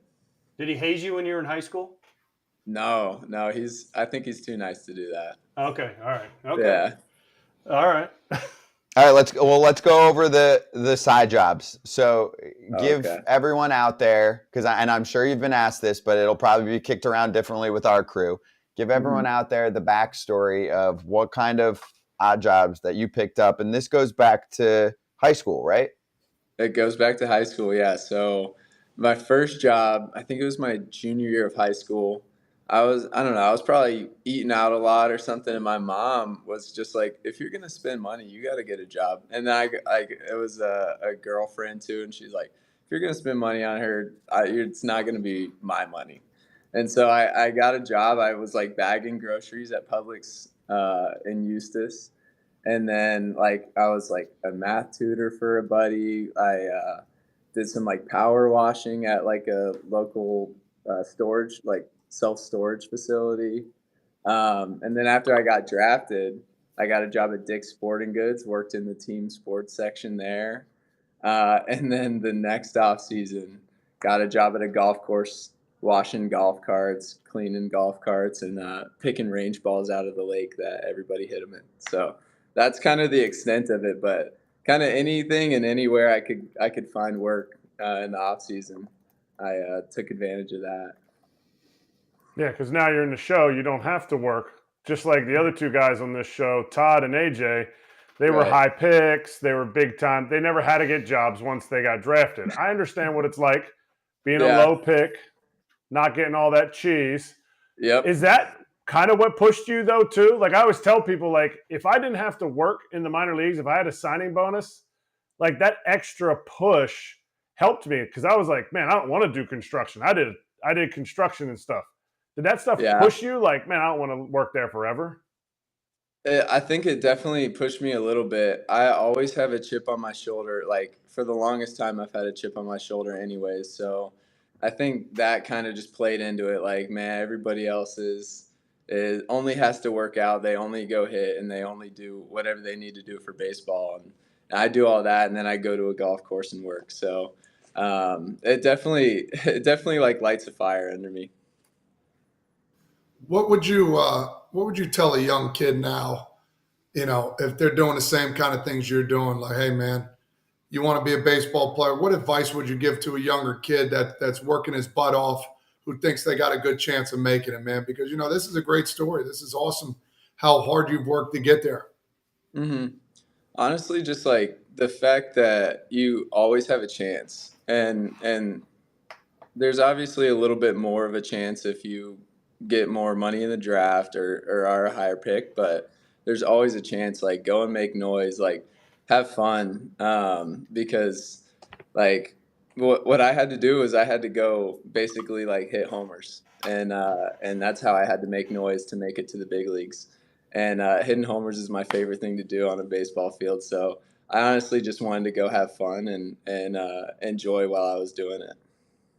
Dingers. Everybody loves dingers. Exactly. I talked to AJ Hinch about you a little bit earlier. He thinks you're awesome. He said you have really nice hair. So that was his only scouting report he could give to me. At what point did you feel like you were like, I might be in the big leagues? Because you really didn't do well your second year in the minor leagues, but then your third year, you absolutely went smashy roads. Right. So, yeah, I did okay. Like, nothing special at all in AA in 2021. And one of my buddies, he basically told me my swing wasn't great, and that, like, if I wanted to, like, play in the big leagues, he's like, I got a guy, like, you should go at least try it and hit with him. And I did end up going hitting with him. And that's what changed my career last year is the swing change kind of clicked for me in early May of 2022. And so that's kind of like how it happened. I have more quickness to the ball, like I make better contact, and that's kind of what changed is the quickness that I have, the ability to read pitches now. I can let the ball travel more. I'm big into letting the ball travel more. That's kind of the biggest thing. I can hit fastballs off speed when it's right, and so I just have to get it right every day. And that's kind of what happened last year. That was the difference between the year before and then like now. Who's this guy? Is it secret? You can't tell anybody else? Like my hitting coach or the guy who told me my swing wasn't very good? Both, because he's a true friend. So my friend who told me my swing wasn't very good is a guy named Jacob Robson. We're really good friends now, and then the hitting coach he goes by Teacher Man, Richard Skeng, and so Judge is basically the poster child for him, and like that's the swing change that worked for me. Wow, that's awesome.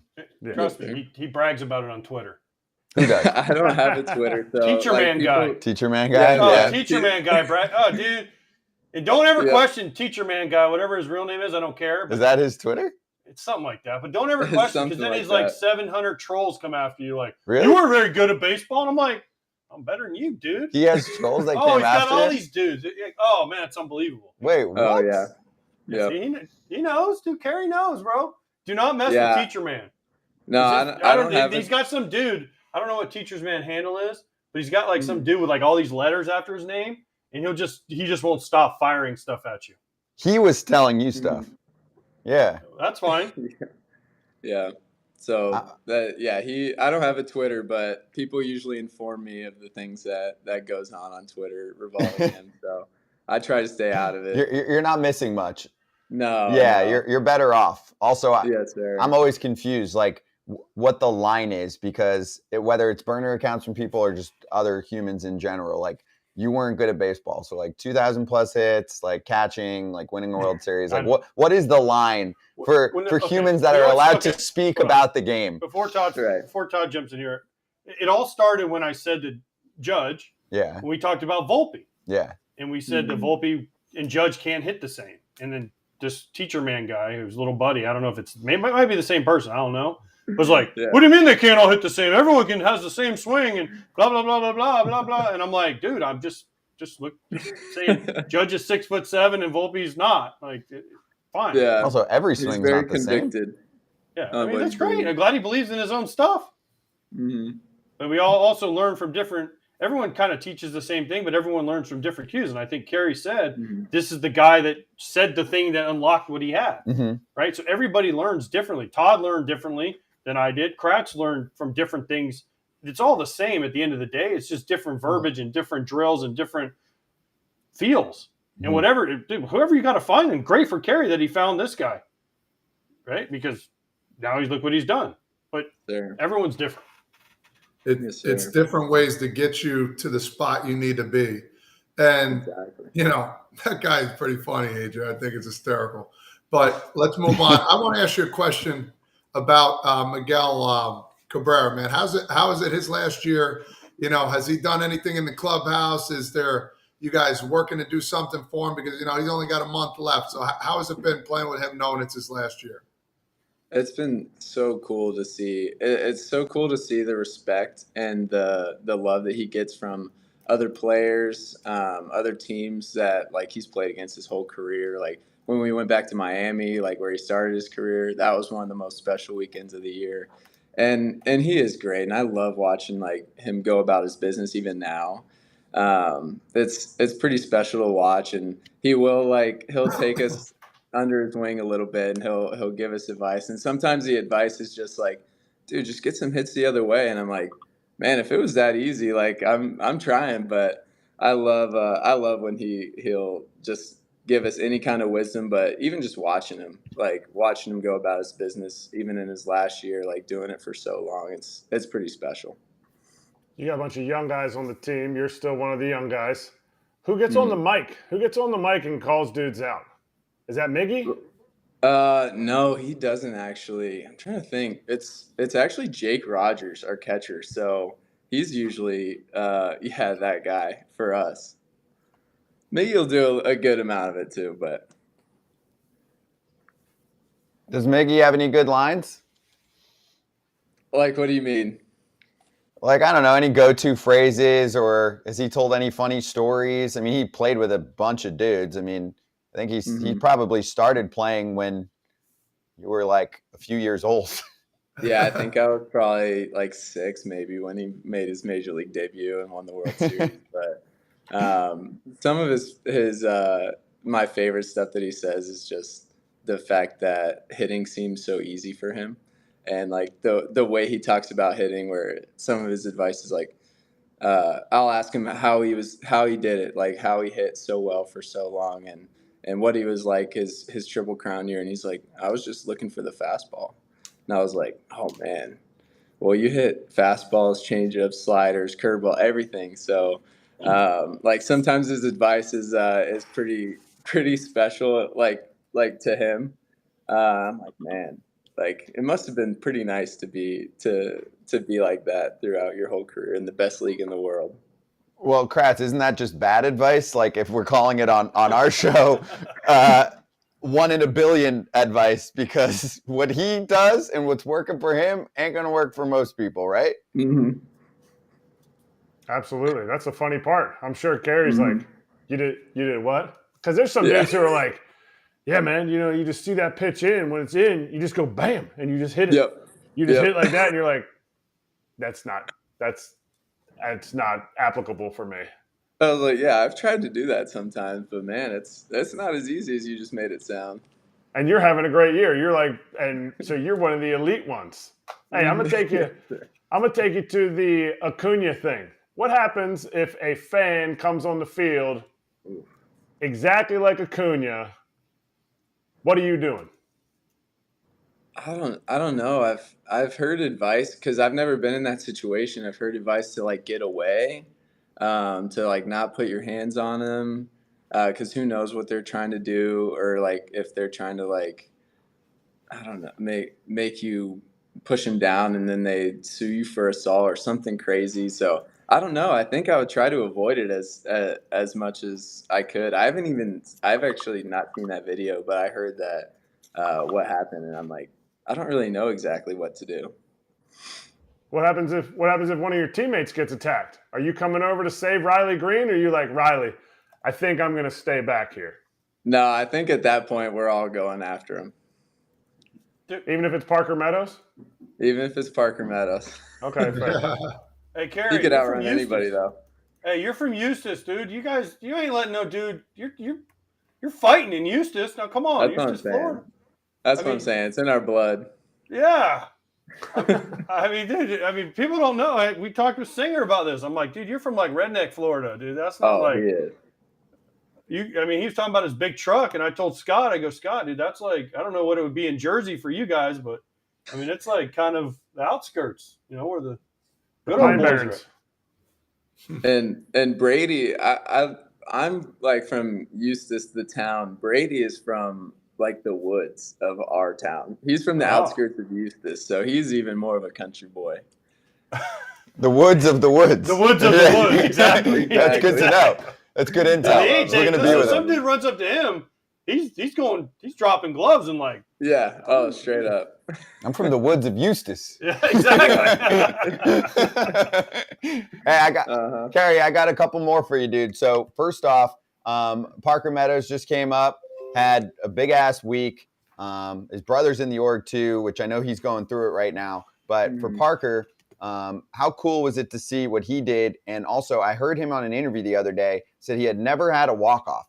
I'm like, is that common? And I'll ask our guys too. Like, he said, oh, maybe like in like Little League, maybe. But he was like, nah, never, in the minors and high school, whatever else. Like, have you had walk-offs throughout your life? I can think of one in Little League, but I don't think I had one in high school or in the minors or in college. So I think I have had one prior to this year. Yeah. Well, Rowdy said he hadn't had one either yesterday. Yeah, Rowdy. No, I don't know. He came on rehab well, because you see so many walk-offs in the bigs, and obviously there's plenty of minor league games with walk-offs. You just figure if you're, a star player or a big-time player that gets to the bigs, you've played enough baseball that you've been in that situation. But maybe it's less because you're the star like in high school. They're not pitching you. That's what I was going to say. If you're big-time like Kerry and Todd, they put you on. They don't give you a chance. Right. You too. You're big-time, man. Not just me and Kerry. Come on, man. That's what I'm saying. Did they walk you? No, dude, they pitched to you? Of course. No, they're pitching to Kratzy. They're pitching to Kratzy for sure. Kratzy, you got a lot of walk-offs? They're walking two guys to get to me. Did you have a lot of walk-offs, Kratzy? No. No? I had one in high school. I had one in the minor leagues. I had one in the big leagues. And the one in the big leagues was a fielder's choice. It wasn't even a real walk-off. Okay. That's a walk-off. Yeah. It was in the 18th inning too, so neat. That's sick. Oh, good. You earned that, baby. Kerry, have you seen the Virginia Tech stuff? You went to Virginia Tech for 1 year. Have you seen the Virginia Tech stuff lately with the sledgehammer and they got like the fence they pick up and move? And I mean, are you down with all that stuff at Virginia Tech these days? I haven't seen the fence thing, but I have seen the sledgehammer, and apparently they took the sledgehammer away from the team. Like, they're not allowed to anymore. So I don't know what the inside scoop is, but I kind of like it. It kind of fired me up a couple years after I was there. They had a really good year, and they were hitting bombs, and I kind of liked it. Yeah, because they NCAA said no props on the field. So they put like a fake fence, and they take this fence and they move it, and the guy grabs the sledgehammer, and then they put the fence back, so they're in the dugout technically, and then they boom, and everyone goes, That's creative. I like that. Awesome. I like the rebellious shit. That's good. Yeah, just to stick it to him. Yeah, exactly. Hey, Kerry, awesome catching up with you, dude. Keep crushing it, and have a strong finish to your season, and we'll try and get you in the offseason, all right? I appreciate that. Thanks for having me on. Cheers, man. Really great to have you. Kerry Carpenter from the Detroit Tigers, and obviously AJ loves his Florida dudes too. So, yeah, I'd like to get into more with him in the offseason. So we'll he can come here. We'll reach out. Oh, true. Okay. We'll put him on the locals list. All right, we're going to step aside for a quick sec on FT Live, and we'll be right back with more on yesterday, including also our interview, our conversation with Jose Trevino live on the show. He'll join us soon.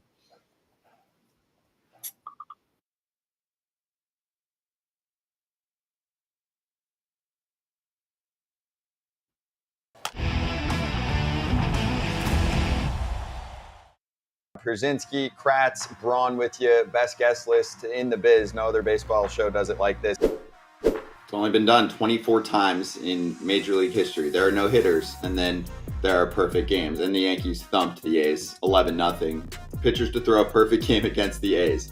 Domingo Germán and Cy Young in 1904. Wait, Boom. I have a question, Scott. Does it count? I knew you were going to say that. I knew you were going to say that. AJ, can you give the A's just like a slice of credit one time? Me? These are Major League ball players. Come on, AJ. Yeah, come on. Unbelievable. 99 pitches to complete the 9 innings. They would have had to have dragged him off the field. If I'm Domingo Germán and Aaron Boone comes up to me and is like, hey, you're at 90 pitches. You're in the 9th inning. Nope. Aaron, we fighting. Nope. Slap him in the face. Yep, pretty much. Yep. If I'm off, Higgy, baby. If I'm Higgy, I'm absolutely just blocking Booney out or Matt Blake out, pitching coach. No shot. You're not going to talk to him about his pitch count. I don't care if he's at 103 right there. 99 pitches, but a base runner ain't one. About Ohtani, man. Huh. What's your pitch to him to keep him with you, man? You know, obviously I'm gonna do everything I can to make him stay. You know, and people are, throwing out these huge numbers, but I don't think it's about the money, man. You know, if we can win, he's making all this money off the field, so I mean, the numbers that are getting thrown out there are crazy, but I think ultimately it comes down, he just wants to win and have some fun. He wants to make a run, and I think if we can do that, I think that'll be the best pitch you can do. Percentage chance that Shohei Ohtani returns to the Angels. Well, you guys are gonna be shocked by my answer. I'm gonna say it's like 30%, because I think that everybody else in the world thinks it's 0%. But I think, first of all, I have spent more time trying to figure out what's going on in Shohei Ohtani's head than basically anybody ever, and I don't know. Every time you take a bite of that $50 hot dog or that $100 beer, that $200 parking after they sign Ohtani, you got to feel good about it. That's the Ohtani tax you're giving for Ohtani. I don't care if they have to make the jersey patch his logo, sign a Lionel Messi type of deal. You have a chance to get a once-in-a-generation type player. You have to go out there and do it. You would love to see Shohei traded, wouldn't you? Because he don't got to face him pitching-wise or hitting-wise, because you're playing first base. And he's hitting piss missiles at you over there while you're holding the guy on. And they don't let me stand on the grass anymore. That's the bad part. I used to play in the outfield when he was now it's a ball if I do that. So he's one of my least favorite people to hold the guy on while he's up at the plate. That conversation's over. He's obviously the most valuable player. I just wonder in what year. It feels a little bit like it's going to be like Michael Jordan. Michael Jordan probably should have won the MVP every year for 10 years. And I think voters get bored of just writing in the same name of the player it should be. I think as long as Ohtani is doing both of these things at an above average level, and to your point, unless somebody is going to hit 62 homers in a season and carry a team to first place almost single-handedly, it's going to be hard to pick anyone but Shohei Ohtani. Because everything he does, he's special at it. It's crazy. Guy bowls a 300. He can dunk a basketball. He can throw a football 70 yards, whatever it is. I mean, you just throw something out there for the guy to do, and he's probably the best at it. So it's he got to be a little bit more specific sometimes when you talk about Mook. It's crazy. It's the guy is special, that's for sure. He's a great human. On top of that, everyone loves him. He's a good teammate. He's fun to be around. He just gets things going, and it's it's been when you played against him, you kind of. You see some things, but when you get to play with him every day, you realize just how special of a talent he is and how special of a human being he is. Evan is the only person to strike out Ellie ... so far. So it was a show yesterday. Ellie De La Cruz. And if he turns out to be what many people think he's going to be, you got a story to tell. Yeah, hey, that's right. That guy, he feels like he's too big for the baseball field. He's a big dude. I saw him, I don't know what his sprint speed was on that double, but man, he got around the bases quick. I don't know much about him as a player, but from what I saw yesterday, Cincinnati fans got a lot to be excited about. That's for sure. But now think of this day and age. If you want to electrify the crowd, if you want to have, people watching a little more, that's a guy I want to see play in the All-Star game. Everybody knows about him. I know he's young. I know he only has 90 at-bats in his professional career. But the excitement to see, all right, Ellie De La Cruz coming up in the 8th in a tie game. what's this young man going to do? It's kind of like what Yasiel Puig did when he came up. They brought him up. They put him on the All-Star game. I'm not going by numbers here. I'm going by excitement. If you're in the bullpen where it's like quieter, a ball would be going out, and as the ball's going out, Tommy would run out and he'd be yelling, "Suck it, suck it!" And then he's like, and then people are throwing beer down from the bleachers, and he's like, "These are my people! I love this!" He's trying to catch beer as it's flying down into the bullpen in his mouth. Tommy is the bleacher creatures. Yeah. Oh, yeah. Those guys are the best. In New York, it was a guy who was cursing a lot, and I just tell him, "Hey, why you not ask your mom if she likes me real?" and everybody started, and everybody You know what he started called laughing. Take us into that clubhouse. Take us into, and it makes me laugh because, I mean, this is just completely just me being an idiot, but the Tampa Tarpons, when they came out, I honestly thought it said the Tampa Tampons.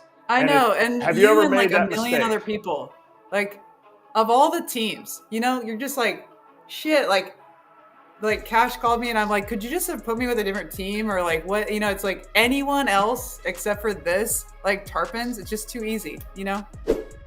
Sorry, wait, what are these? Wait. Oh, what is this one says what? Oh, congratulations. Oh, Trisha has, on 2000. Oh, wait, what is this? Oh, 2000. Sorry. Just, you know, since we're all humble bragging over here, you know, let's humble brag with our trophies. Oh, this, I didn't even know that was on the screen. MVP of the AAA All-Star game. Just, I figured we were pulling out awards. Why would you cut it? Relationship? Yeah, explain that. It's your Lots thing. to deal with, man. It's like you gotta take care of it. It's just so much. You gotta get a haircut. I don't know. It's just too much work, but I love it. It took me too long to grow. It took me too long to grow it, and yeah. Also, let's talk about back in the day, your food and drink choice. So, there's getting no to know other you- better choice than about 2 dozen, maybe 3 dozen chicken wings. And poof, man. Hey, listen to this now. Even if you don't believe it, I'm about 2.5, 3 years off of soda, bro. Haven't had one. Haven't had That's one awesome. soda. Yeah, you know, fuck you. And I was late getting to the stadium because they're putting up this shitty ass statue of AJ Pierzynski in this fucked up place. So I don't even want to hear it. Guy had like half a good season here, and they love him. Witt versus Altuve. No, Witt. No. Not fighting, have no? 80 Hey, listen. He's not my weight class. I'm a sneaky 6 foot. All right, I'm 6 foot, 190 pounds. 195. I was going by height. I'm a sneaky 6 foot now. Oh shit. You are sneaky tall. I'm getting tagged in a fair amount of why don't you shorten up with 2 strikes questions right now, which are always awesome, but I'm typically not responding to those. That's probably the hottest one at the moment. Yeah. How big is that dude? Dude, massive. He's huge. He's looking over where that Merrill Lynch thing is, like over the dugout where Brett Gardner used to hit the top of the dugout. He's like looking over and like with ease. I couldn't believe it. He's a big dude. When I went to go shake his hand, you know how like you give like a regular handshake, like a regular human handshake would be like, you know, 2 hands. Yo, he knew that my hand wasn't gonna fit that big handshake. He like grabbed it like this, like he grabbed it like that. Adolis Garcia. He's on here. 20 home runs, 66 RBIs. Guy, what do they call him, La Bomba or El something? El Bomba. El Yeah. Bomba. Say it again. La Bamba. El Bomba. I think it's Bamba. Da-da-da-da-da-da-da. Isn't it Either way. Bamba? Either way, dude. I thought it was Bomba. Bro, he's got 66, 20. You know Spanish way better than I do. Yeah. So. 20 bye-byes. Come on, dog. Does he play defense? Yeah, he's the real deal. I mean, Have you seen his arm? It's El got a Bombi. cannon. El Bombi. Bombi. El Bombi. Yeah, like Bambi. But I thought we were going with the song, but that's all right. No, listen, this guy, Will he make the All-Star team? What do you think? He'll make it. He's a lot. I just remember being nervous to meet him because of obvious reasons, Darth Vader, all that stuff. And he just looked up and said, hello. And the way his voice is so powerful, it just shook the trailer. You were immediately like, oh my God, this guy is real. This is how he is. This is legit. And that was awesome. And then to go on set and get to work with him, especially at such a young age, was incredible. That's a memory I'll never forget, dealing with someone of that, as you put it, legend. He's incredible.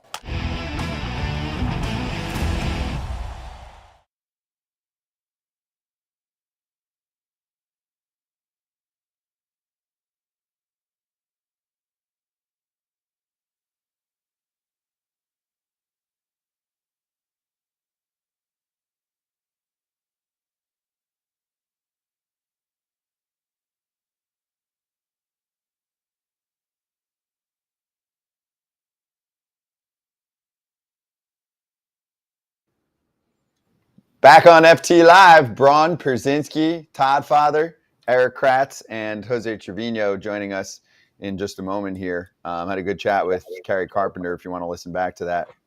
And also still want to get into that Bryce Harper story coming up. That was the best part of my night, hearing that quote.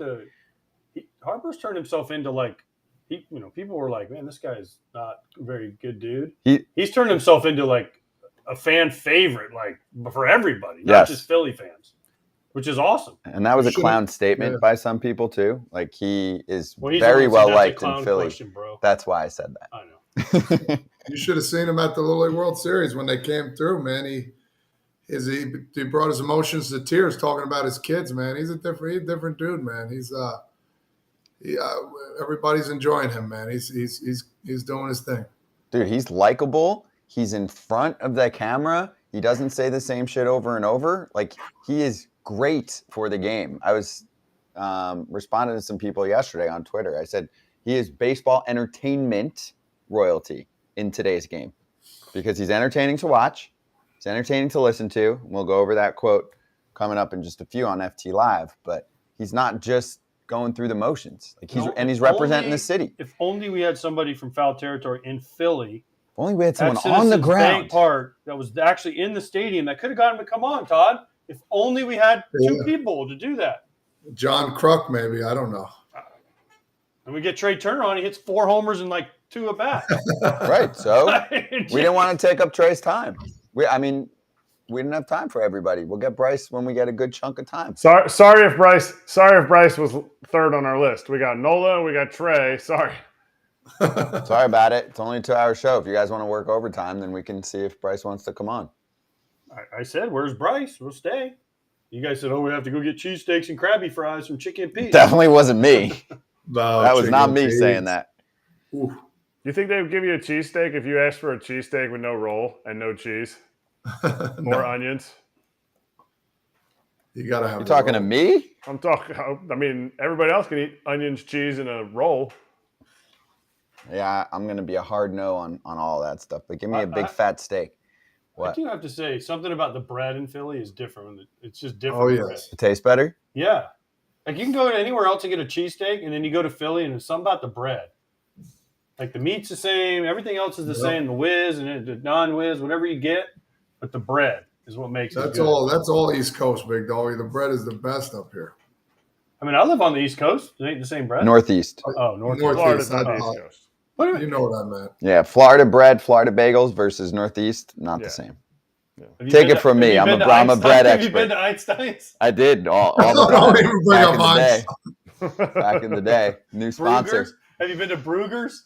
Brugger's I skipped. All right, ready for this? So let's run Bryce Harper after yesterday's dub for the Phils. They had 5 homers. Bryce had 1 of them. And then he said this. Now, listen closely and give it a sec.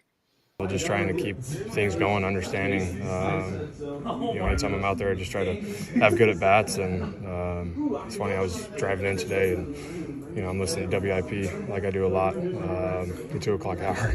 And a guy named Chuck called in. He calls in a lot. It's hilarious. But I said, he was talking about our team and talking about me and stuff. And I walked in the training room. I was like, I'm going to go deep tonight for Chuck. That guy had me fired up, man. But, it's just funny. I mean, this team as a whole, we, come in here, play with Phillies across our chest. We're all family. We're all pulling, in that same rope. And, we just have a great group in here, a lot of fun, and just a really good team. Chuck is more than just Chuck. Okay, on WIP, it's 94.1 WIP. It's honestly where it's the standard like radio shows, but that's where Jack Fritz, the dude that started the Standing O, going around Philly. He was like, we got to get behind our guys. That's where he works. But Chuck, it's actually Chuck from Mount Airy. So he calls in these radio shows. They just have the same dudes, so they don't just get some random Joe Schmoes that call in. They're the same dudes that come in. OG Wade, Chuck from Mount Airy, and the guys, they always have their shtick. Well, Chuck from Mount Airy, he loves him some Bryce. But when you love one player in Philly, you got to hate another player. So he hates Joel Embiid. And I mean, he thinks Joel Embiid was the reason they lost. He thinks it's a whole shtick, but it's Chuck from Mount Airy, not just Chuck. But it's hilarious that he's just ingratiated himself into Philly. He's listening to WIP on the ride in, the 2:00 show. It's awesome. The way he said it too, the delivery was so good. He's like, yeah, I was listening like I usually do, and Chuck called. He's hilarious. Like it's so perfect. All right, so let's bring in Jose Trevino from the Yanks right now, and as we like to do, let's carry this combo right into it. So, Jose, I don't know if you heard, but what's going on, dude? We had the Bryce Harper quote from yesterday. He said he homered. Did you hear this quote? Otherwise, I'll fill you in. Jose? No, I didn't. I didn't hear his quote. Okay, so he homered, and he was like... Can you hear me? He said, yeah, we got you good, dude. He said after the game that on his drive in, he was listening to the local radio, and he does often. He said he's like, I was listening to this dude, Chuck. He's hilarious, and he calls in all the time. And I guess he loves Harper. And so he said he was in the training room before the game, Bryce, and he was like, I'm going to hit a home run for Chuck. And then he hits a home run for Chuck. So do you listen to any local radio? Because New York local radio is, kind of prominent in the area.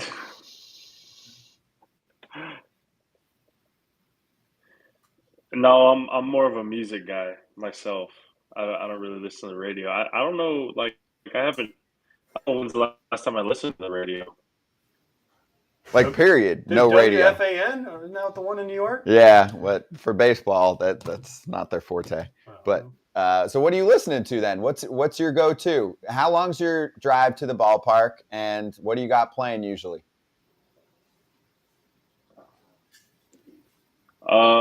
Usually whatever is on shuffle. That's usually what I'm playing.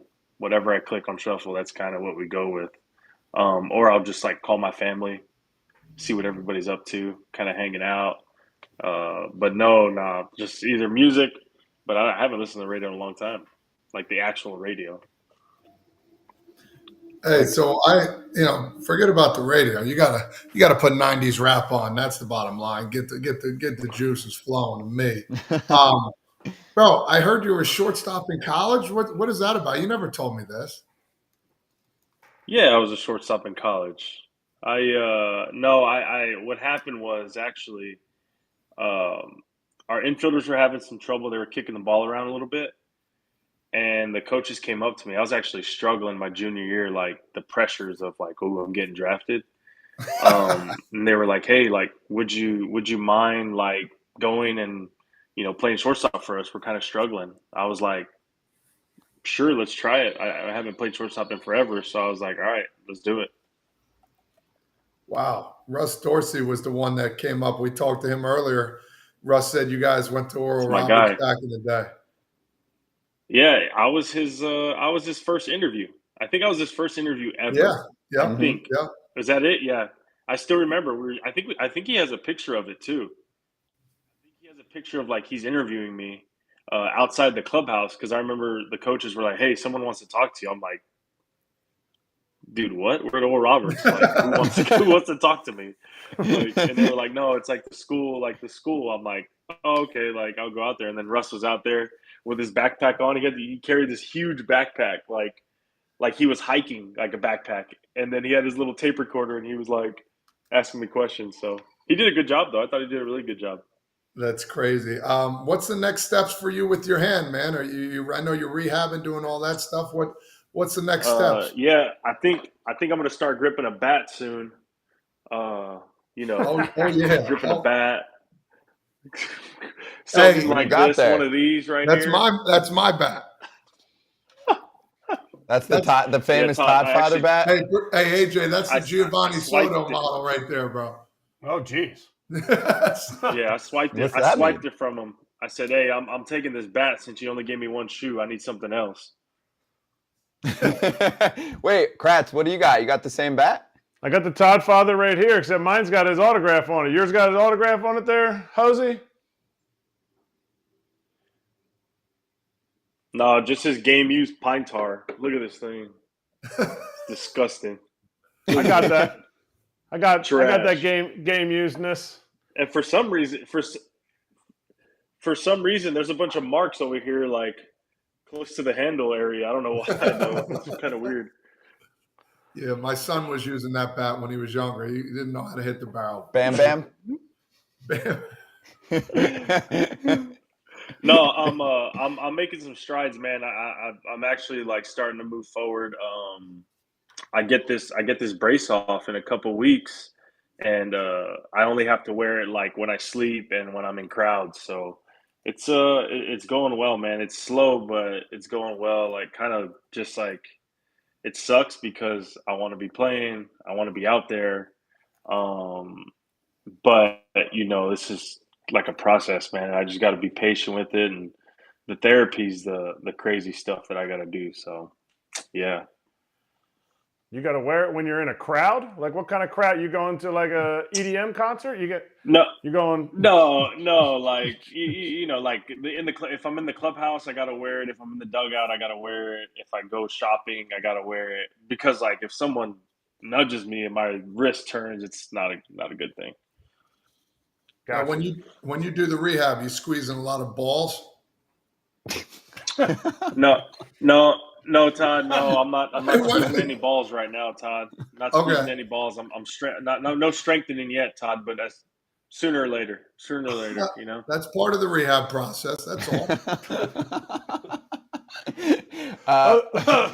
I'm going to change the subject now. Jose, there's a lot of rumors that Austin Wells and the Martian might be getting called up here. Have you seen them? Jason Dominguez, for anyone who doesn't know the Martian. Yeah.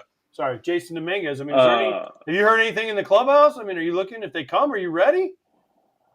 For me, being at home, I haven't heard anything in the clubhouse. But I know as much as y'all, man. Like, I think it'd be a great opportunity for them. I think Austin Wells is a great player. I think seeing what I saw in spring training from Jason Dominguez, he's a good player too, man. And I think you know, they're obviously having some success, and you know they're doing a good job. All right, so give me a little more on Dominguez, so you saw him in spring training. Did you have any combos with him? What's he like? I mean, this dude, because you know, like you're a Yankees prospect. You're getting hyped since you're a teenager. He's got baseball cards like those Bowman Chromes that are worth like 6 figures already. So he's coming with a lot of hype and fanfare. He struggled a little at Somerset AA, and then he blasted off for a few weeks, and they've moved him up to AAA. Yeah, I mean, I think the first conversation I had with him, he didn't say nothing. His bat did. His bat spoke really loud and hit a ball like about 110, like up the middle in a live batting practice. I was like, whoa, that was pretty good. And then I still didn't talk to him. And then he flipped over to the other side and then proceeded to hit a ball like 105. So, like, it's pretty impressive. His approach is very, you know, simple. And his swing is really smooth, man. And I think the hype is real, man. He's a good player. And then finally, when we got some words in, he's kind of a fun-loving kid. He likes the tough love. He likes to joke around. But when it's time to play some baseball, he's definitely on it. All right, I'm gonna say that you know what this means because you weren't a superstar until last year, and most of the guys who had to grind it out through the minor leagues knows what this means. Do you know what waivers are? Because Harrison Bader had no idea what waivers were, so he had to ask. Yeah, no, I know what waivers are. I mean, I have my information like from my agent, like that's stuff that my agent talks to me about. Like just informs you, just so like just in case anything happens. But yeah, I mean, I heard about the whole. I don't know what waivers are thing. So interesting stuff. Well, the Angels know what waivers are because half the team's on it right now. There's about to be another trade deadline that nobody knew about. They're starting a new trend here. So what do you think about just the season for the Angels and Ohtani in general? I know you've gotten to play them a little bit, and they did decide, hey, like, because he's going to be a free agent. It's no secret. They decided, hey, let's try and trade up for him, and now obviously they're not in it. So this is a dude that hasn't made the playoffs. I think from a player perspective, like for a current player, I think you guys can probably all relate with the fact that not only the best player in the sport, but one of the best and most unique players we've ever seen hasn't touched the playoffs yet. For our sport to get the attention like football and basketball have, like I know you're a hoops guy, we need at least sometimes for the best damn players, for the LeBron to be in the playoffs. Yeah, no, for sure, man. I just think that obviously you want to see those guys. You want to see Trout, Ohtani in the playoffs. You want to see everybody in the playoffs, but the way teams have control now, the way teams, structure the roster and all that, that's just the way it is, man. And you gotta win in the regular season. You got to play in the playoffs. You got to win there too. So it's almost like, the trade deadline is great, but like you got to get out from the jump. You got to start. You got to get going. Like from the get go, you got to go. That way you have a better idea of where you're at the trade deadline. That way you can make those trades. I thought they made some moves to where they were trying to get up there, like you said, but that division's tight, man. That division's really good. Hey, along those lines, dude, I know that, it's not the year the Yankees wanted to have. A lot of health problems, things didn't go so well. What do they have to, what's the biggest, whether it's the biggest concern or biggest thing they have to do this offseason, like to turn this ship around? Because, you guys have the pieces. It's just a matter of putting all together. Yeah. Like, is there something, what do you have to do to turn it around next year? Yeah, I mean, we really, I think for me personally, what I'm doing is, I mean, I'm looking myself in the mirror, man. Like, what can I do? Every little thing. Like, what can I get better at? What can I do to take that next step forward in my career? That way I can help, the team win. Because ultimately, man, like, to be honest, I got the awards that I wanted. I had the Gold Glove. I had the Platinum Glove. I was an All-Star. I have all that individual crap. I'm okay with that. I don't need any more of that. I want to win a World Series. So I'm one of the guys that's willing to do whatever it takes to win a World Series, and I just think that, like you said, Todd, we have the pieces, man. It's right there. We have the pieces. And I just think we pick up the pieces and when we start over, man, we put the puzzle back together and we see what we can do better individually. And then we put our heads together and see what we can do collectively. And I think, like you said, like the pieces are there. They're there. So we just kind of got to regroup with ourselves and then regroup with each other, and we go head on, man. Jose, did you see you obviously saw the Josh Donaldson news that he was placed on waivers, released basically? Yeah, I saw the news about JD, man.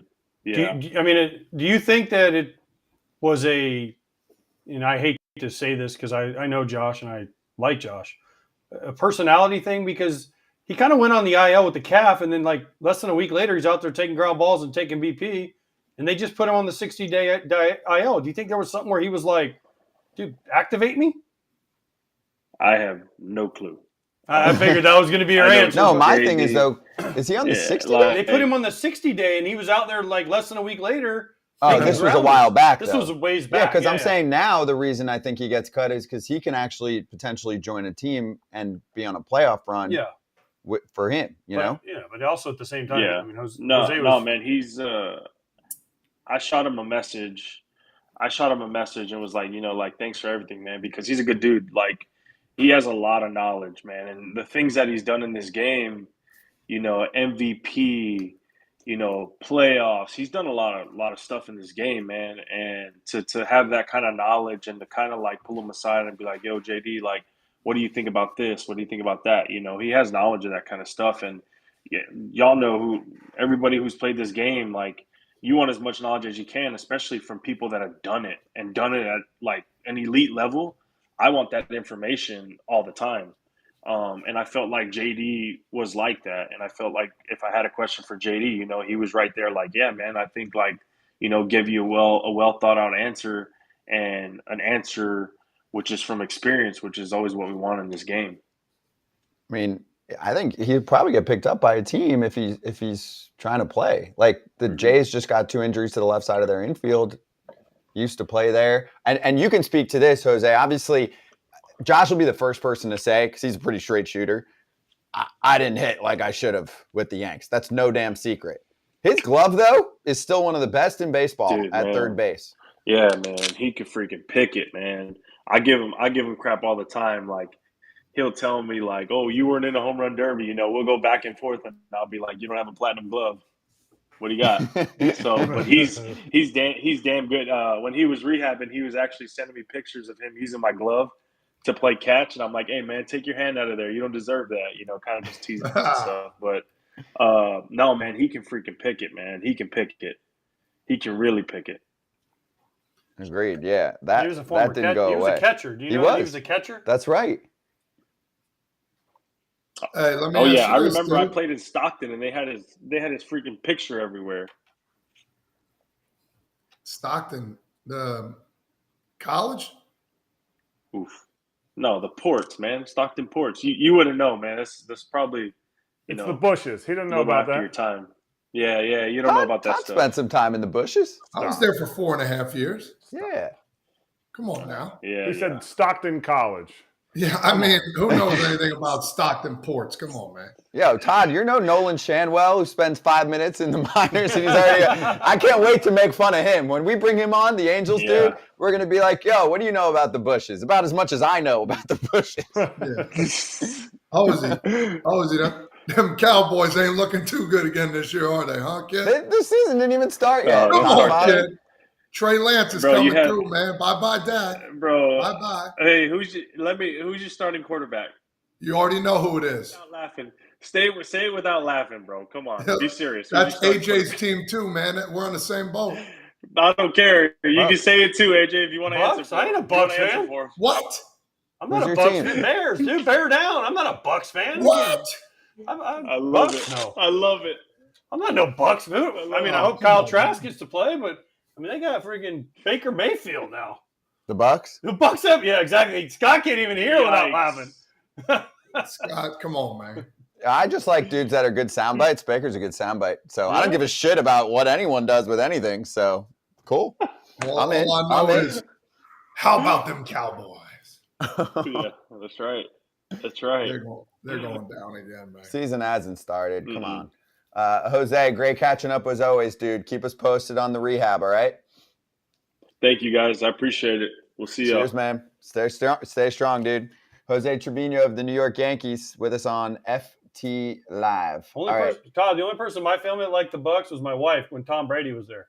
That's great. Smart move. Now she's not a Buck. Now it's back to the Bears. All right, who's got – I got today too. I got shades. Are we matching? I'll get them all. Let's go. So there is a lot of rain and wind in Florida right now, but it'll clear. We're super relevant for Shady Rays too, because it's always the season. It's always sunglasses season down in Florida. Am I right? Mm-hmm. Nice, Kratzy. Yes. Yeah, I like it, Kratz. Looking good. I like how Kratz poses, and you can't tell if We lost him or not? Kratz? Oh, there we go. There we go. So for anyone new to the party here, we have a very, very awesome partnership with Shady Rays, hooking us up with a great discount, which we'll get to in just a sec. And it is also the most insane protection in all of eyewear. Every pair of sunglasses is backed by lost and broken replacements, meaning if you have a problem, like you lose them or you break them, they'll send you a brand new pair, no questions asked. So you don't have to deal with any problems. You just hit them up and they get it done. And same thing if you get a pair and you're like, this isn't my style, let me try something else. No big deal. Exchange for a new pair or you return them free within 30 days. No risk when you shop. They've always got your back. Erik Kratz looking good. All right, so exclusively for the FT fam, Shady Rays is giving out the best deal of the year. There it is. ShadyRays.com. Use the code FOUL, F-O-U-L, for 50% off 2+ pairs of polarized sunglasses. Try for yourself. The shades rated 5 stars by over 250,000 people. So I did want to just add this real quick because we asked Trevino about Donaldson. The big quote that all the Yanks fans were looking back on is Brian Cashman calling out Gio Urshela. Do you remember that? And Gio's like real quiet and doesn't say anything. So we appreciate what Gio's done, but he's not Josh Donaldson. You know, I like when GMs actually talk because many of them don't say shit. So, I mean, that was obviously maybe too far along, but Yanks fans were like, what? I mean, that's one of the trades that people are looking at right now. They're like, dude, that bombed. They got rid of Gary. Didn't work out for either team, really. No, it didn't. Well, it did work out for the Twins. They cleared like $60 million of 2 years of Josh Donaldson. That's the big part of it. Money ain't a thing in New York, or it shouldn't be, but in Minnesota, it's a thing.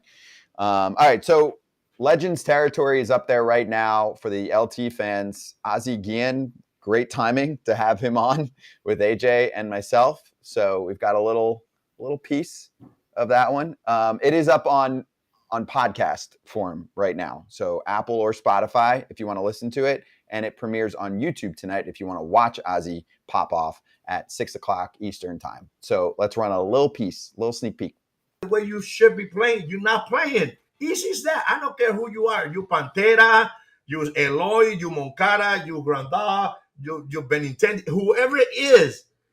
If you're not playing the way you should be playing, you're fucking not playing. It's just that. Go talk to your agent, call Jerry, and call anybody. If you don't play the way we think you should be playing, if I'm the manager, you're not playing.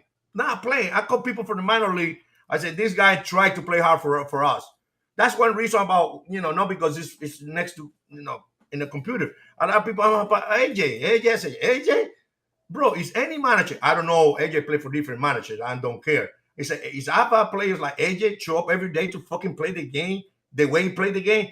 I will take those guys every minute. Same way with my Burley. Never give me any problem. You say, hey, we here to play. I was lucky enough to manage a group of guys.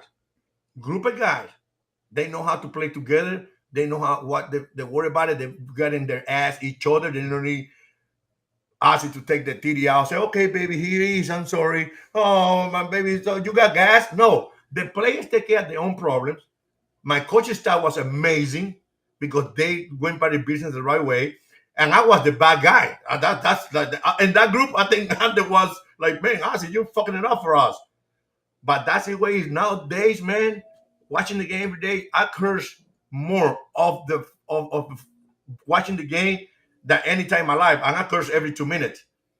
Because when I see this team play, it's sad, man. It's sad. And I love those guys up there. I talk to them all the time. And when I go to the ballpark, golly, for some reason, somehow, unfortunately, they don't click the way they should be clicking. They talk like they're clicking, but they don't. I don't even think there's anything to say besides make sure you catch the rest of that. You have some gas? You have some gas? You want to suck on the titty?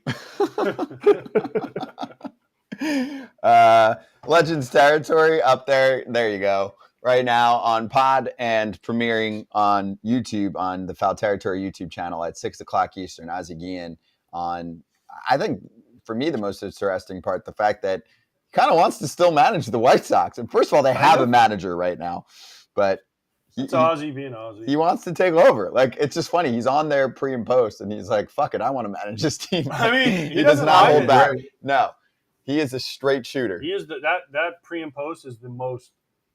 It's the best. It's the best because Ozzy. Most of those pre and posts, you guys know, they're very positive. They don't say a whole lot. They do whatever Ozzy they just want. lets it eat all the time. And Chuck Garfien, who we've had on the show, Yeah. He gets into it too, man. And Frank, when he's on, Scotty Pods, them boys don't hold back, man. They let the fans know. And Ozzy gets into why he does it. And, Ozzy says, I don't want to manage. Bullshit. He also talks about that. Yep, he does. AJ would be right there with him. He'd be the assistant coach. Oh, we got into that, too. Watch the interview. Yeah, he says that. I told him to kick rocks on that one. That was a good negotiation. Yeah, no, he brings that up. He says that. He says, I'm going to be his bench coach. And I said, no, you got to go kick rocks first. All right, let's slap. Hold